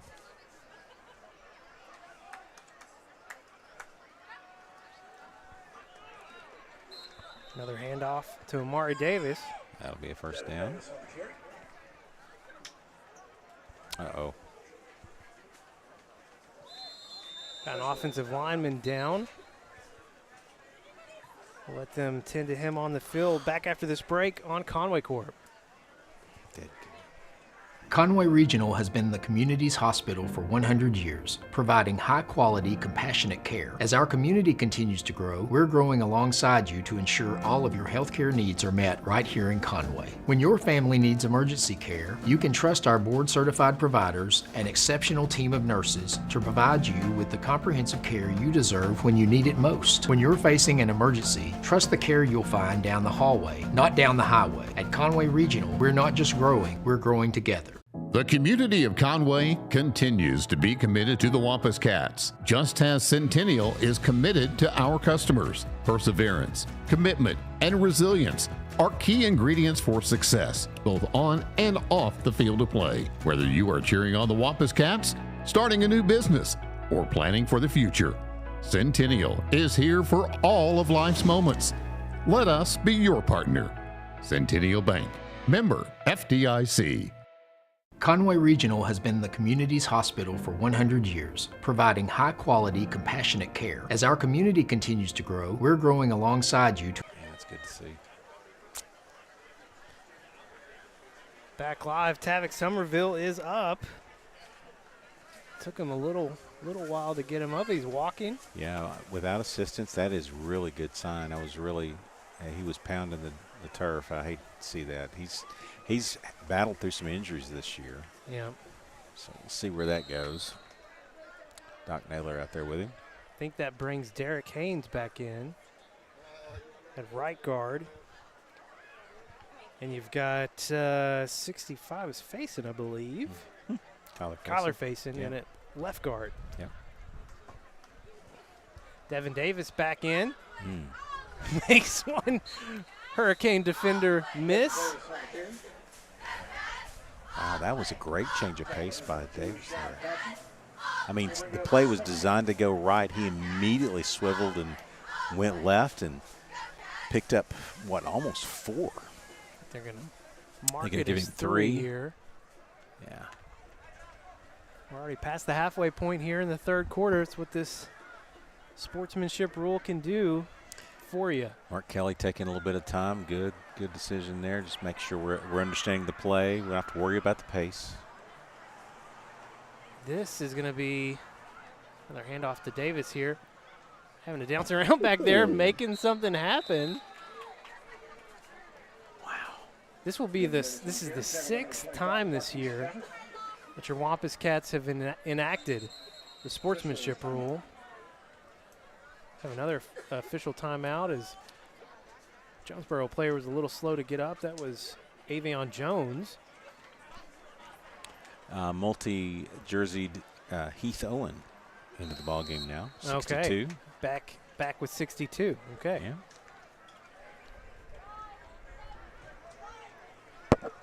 It'll be 3rd and 3. Mari Davis back in for your Wampus Cats in the backfield. You have Neely, Bradley Retzloff, and Zach Colbeth here on the near side, and Moose Grimes out on the far side. Give it to Amari. Amari following his blockers, falling forward, got the first down and more. I'll tell you who he reminds me of, and again, at a totally different level. Just because I watch a lot of fantasy football. or watch football for fantasy football reasons. He reminds me of Isaiah Pacheco with the Chiefs. Smaller guy, but high energy, really rapid movement of the legs. I mean, really fights for every yard, is not afraid of contact. He has that same kind of look and feel. Now take a good look at this offense. This is a lot of what you'll see next year right here. Ball to 38 now. Give it to Amari again. Amari just doing so much with the juke. Williams on the carry. He's going to pick up about 4 here. Yeah, great solid yard, great run.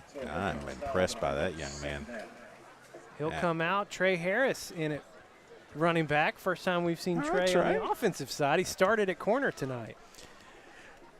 This reminds me of the Bugs Bunny cartoon. First base Bugs Bunny, second base Bugs Bunny, third base Bugs Bunny. Trey Harris can do pretty much anything out there. They fake it to Harris. Tap going up for Zach Colbeth. Flag coming in as Colbeth tried to make a play back to the ball.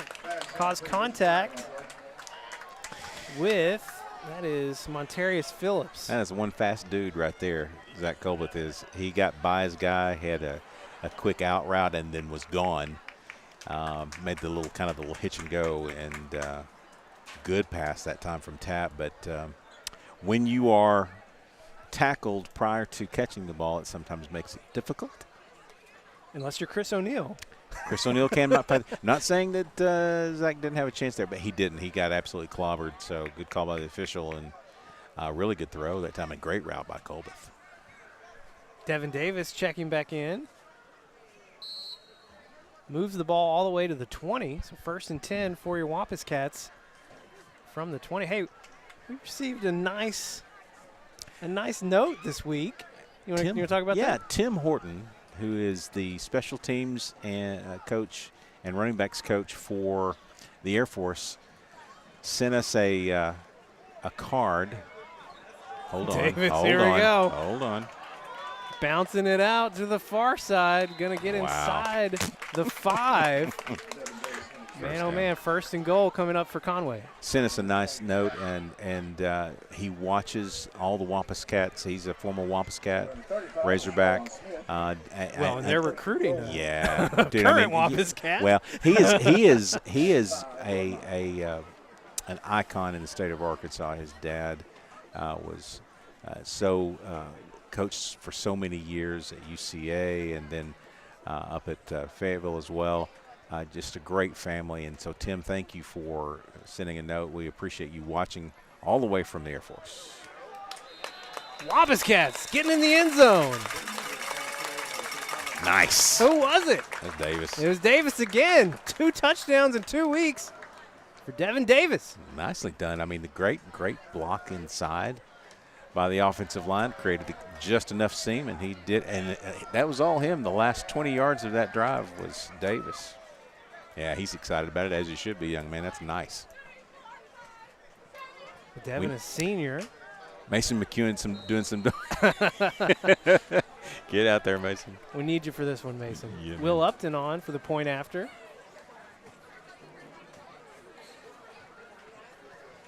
Nice. Yep. It's in, it's good. Back after this break here on Conway Corp.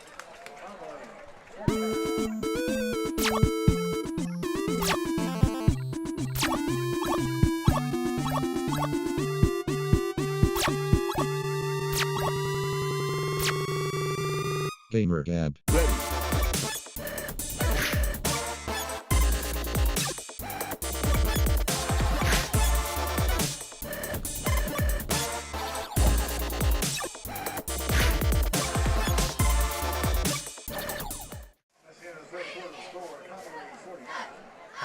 Coming back, but it's the end of the 3rd quarter, so we're going back to break. Sorry.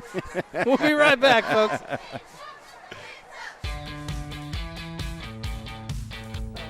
Goodbye, 9 to 5. Hello, startup. So long, IOU. Hello, settled up. So long, someday. Hello, moving day. Finance and grow a business, easily pay friends, and quickly check loan status with digital tools from Arvest Bank. Goodbye, limits. Hello, possibilities. All right, fourth quarter coming your way. Cats on top 49-6. That quarter didn't take long. That quarter did not take long. Your Wampus Cats, well, they controlled the clock for most of that entire quarter. Let me say this too. Somebody was mentioning it earlier. I mean, this is that'll help with running clock. Is it going to run? Yes. Great crowd tonight from Conway. Oh yeah. I mean, our stands are really full on our side. It's just that's a 2.5 hour drive, 2 and change, and boy, they have really. I mean, this program is in good hands with Buck James, and the way that Clint and Marcel and all the guys in the administration, how they have worked this program, really good stuff going on right now. Lots of community involvement, and then we need that. We need everybody on board that can be on board, not only for football, by the way, but basketball's coming up. That's going to be special, and so just a lot of good stuff happening in the athletic program for the city of Conway. See Williams again on the return here for Jonesboro. Breaks out of 1 tackle. Will not break out of any more after that. Speaking of some cool things we're going to see, Tuesday is the blue and white game. Yeah. And Conway Corp, we're going to be capturing that. We're not going to be broadcasting it live, but we will be capturing it. And I don't know exactly when the first airing will be, but I know that one airing that you're definitely going to want to catch is before our Week 10 matchup with Bryant. That blue and white game will be airing right before that. Who do we have Friday? The Bryant Hornets. Careful That's who with we've the got the. on Friday. Careful with the. Oh, nice tackle. Yeah, great tackle there. Is that Witt? It was Witt as well as, is that, did you say both, is that Noah Word? Noah Word. I have told so many people about that struggle that I had last week. It's okay. Arnold Palmer. It's my difficulty. Well, Tim, I guess, the cat's out of the bag. We haven't talked about it really all year because, there's a lot. There's a lot to talk about, but also we wanted to make sure we got to this point. But we're here, Tim Roach. We are here next week back at John McConnell Stadium, senior night, for the football program, the cheerleaders, dance team, band, and also the biggest game in a long, long time for your Conway Wampus Cats, taking on the Bryant Hornets with the 7A Central title on the line. Whoever wins that game will be the 1 seed out of the Central. Loser will be the 2 seed heading in to the playoffs. So both teams going to get a bye. Yeah. No matter what, but trying to decide which side of the bracket you're going to be on. Yeah, are you going to be home throughout the playoffs, or are you going to have to go to the number 1 seed on the West, which is probably going to be Fayetteville? They have been very dominant on the West side. Bentonville obviously has some struggles now. If Carter Nye is not going to play, their offense is really designed around him. So, yeah, this is it's not going to be. You can't get any bigger than the game that's upcoming. Great throw, good catch. That guy right there is a good player. Taylor, Brown connecting with the big tight end. Plays as the H-back. He's a good-looking athlete. But you cannot get any bigger than this ball game that's coming up next week. And everything that we do, that we've been working for, maybe there's been a little bit of focus on that big game down the line. But we have taken care of business all season long. I mean, when you think about the amount of points that this defense has given up, the first team defense has given up, it's just crazy how well our defense has played. And there are times when it's a bend don't break kind of thing, but we make plays when we have to. Offensively, we've been dominant, for quite a while. And it's just good to see them continue on with that. Some new players down the receiving core, some new players up front on the offensive line. It's just super. We got it in good hands, man. God, Buchanan hustling to get off the field. There's going to be a flag in the backfield. Yeah, you just can't overstate it. I mean, 2 years ago, we had this matchup. Both teams undefeated in 7A Central play at John McConnell Stadium. It was such a great game. It was so much fun. We had Crushing. We had it, and then we lost it in the final seconds. The 2 times we played Bryant last year, not so fun. No. Not so fun at all. But, of course, the man on our sidelines now, Buck James, the man who was on the Bryant sidelines for the last few years. Carter Stapleton. Yeah. Man, that's nicely done. He wasn't beat too bad, to be honest, but watch this close on the ball. He gets beat right there. Did not give up. What a great play, Carter. There were a lot of things that happened last year, but here's the thing with Buck James. It's both sides of the equation. He knew what it took to beat Conway, so he knows how they're going to be thinking about that, and he knows what they tried to do offensively, and so it's got to be an advantage. That's got to be advantage Conway. I mean, you've got the guy that has 5 state titles in a row, and now will be how many wins is this? This is 61 against in-state opponents. I mean, Bryant hasn't lost a 7A Central game since 2016 or 2018.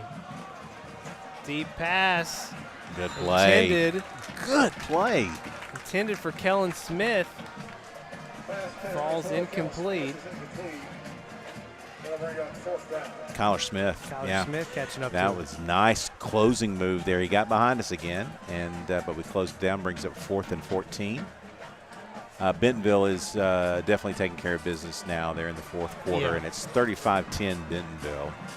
So Cabot is still up 14 in the 3rd quarter at Northside. They're up 21-7. That's an interesting score. 4th and 14. Brown under pressure gets away from one Wampus Cat. Will not get away from the 2nd and 3rd. A sack on 4th down. Another turnover on downs for this Conway defense. And they give most of that sack. I mean, there was a lot of guys involved in that play and helped it all out.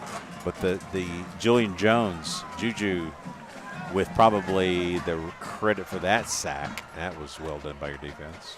Here's what's really cool about this matchup with Bryant this time too is that, and we've talked to Coach Buck James about some of this. I'll fair get a look at the sack Watch here. this. So you had Kai Buchanan coming in there, almost getting the sack. Then you had, couldn't tell who that was there, but then a cleanup coming in now from Juju. But if you're Buck James, what more could you ask for? Your previous program has won 5 state championships in a row. They're undefeated in 7A Central play. And these are kids that he coached through spring football. Yeah, he's going to care about those kids, and he knows all of them. Oh, sure. And then you've got your new program, undefeated on the year, has overtaken the #1 ranking in the state of Arkansas, according to the Democrat Gazette. And they're both going to duke it out on Friday night in John McConnell Stadium for the 7A Central title. Yeah, that's 17 wins between the 2 programs that you've coached over the last 2 years. And he said it to us. He said, listen, they're going to want to beat us like they want to breathe. This is a direct quote. That's a Buck Jamesism. Yeah, and he's right. Listen, if you don't think, I mean, they've had to do the same thing we've had to do. They've had to take care of business and not let any trap games like this happen and really just kind of do their thing. But at the same time, every day they're thinking about how they're going to beat Conway, just like we're talking about how we're going to beat Bryant. And, oh, by the way, they are still locked and loaded with athletes across the board. Oh, guys. They're still the Bryant Hornets. When you see them, if you watch them on TV or in person, you will notice still there's a physical difference between Conway and Bryant. They are just – and it's the kind of program, though, that he's trying to build here. He's got the weight program established now at every level. A little miscommunication there between Neely and Tapp. But he's putting together the foundation of the program by a focus on nutrition and weights and conditioning and all the things starting a lot earlier than we have historically. And what he will tell you is that that's really kind of the foundation for his success. Is he comes out there with athletes that are bigger, faster, and stronger than you, and from there you can make some things happen. And so it's going to take a little while, but man, he's got this thing headed in the right direction. 4th down, Tap rolling out. Oh, nice. Finds C.J. Neely on the far side. Oh. 1st down, Conway. Oh. Rolls to his left. Throws a dime on the boundary with C.J. Neely to get a 1st down on 4th down. This is good stuff right here. Going left. Bam. Nice. C.J. Neely's 4th catch on the season. He's going to have a lot more catches next year. Oh, yeah. That guy is definitely a threat. Now we got Max Owen coming into QB. Great job by Tap. Got to get this one off, though. They do indeed. A handoff to Amari. Amari just pushing that pile, got the speed, and nice gain on 1st down. We're closing in on the final minute.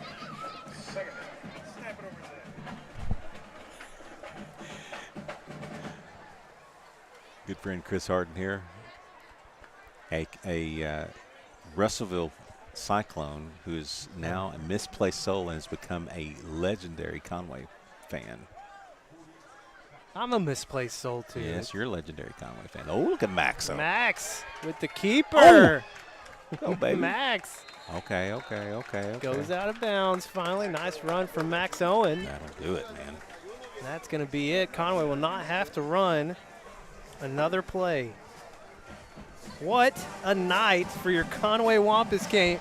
Can you believe we were saying things like trap game coming into Come on. tonight? Yes, I can. Don't start with me. Yes, that was the right. But here's the thing, though. Seems silly in retrospect. No. I think that's very important. That's a good comment to make, and here's the reason why. The message to this team this week was you have to take care of your business right now. Do not worry about Bryant. We're not even going to talk about them. We're going to talk about this game. And they did. They came out with a team that was very capable of beating you and laid it on them early and often, and it was over. Well, we're talking about Bryant now, Tim Roach. Yeah, we are. From now until about this time next week. If you're going to go to the game next Friday, you better get there early. I mean, Tim Roach kind of early. Yeah.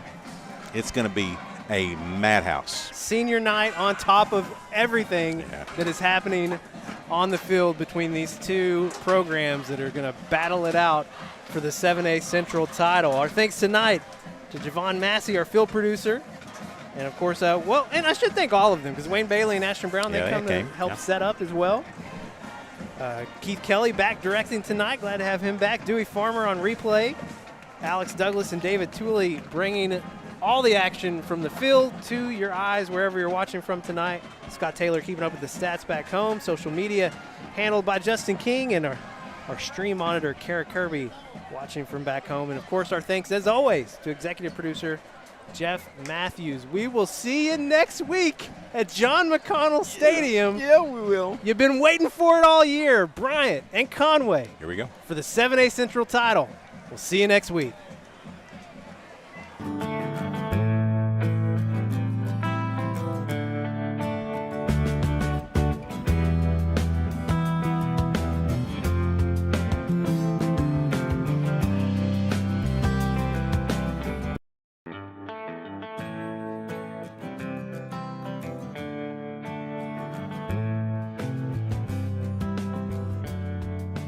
Thank you for your business.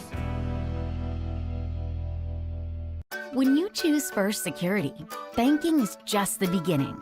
Here, we take care of each other, making the community we all share even stronger. So people in Arkansas can build a life, buy a home, run a business, and more. Strength in numbers and neighbors. It's another way First Security helps Arkansas bank better. And it's why you should call on us today. First Security, bank better.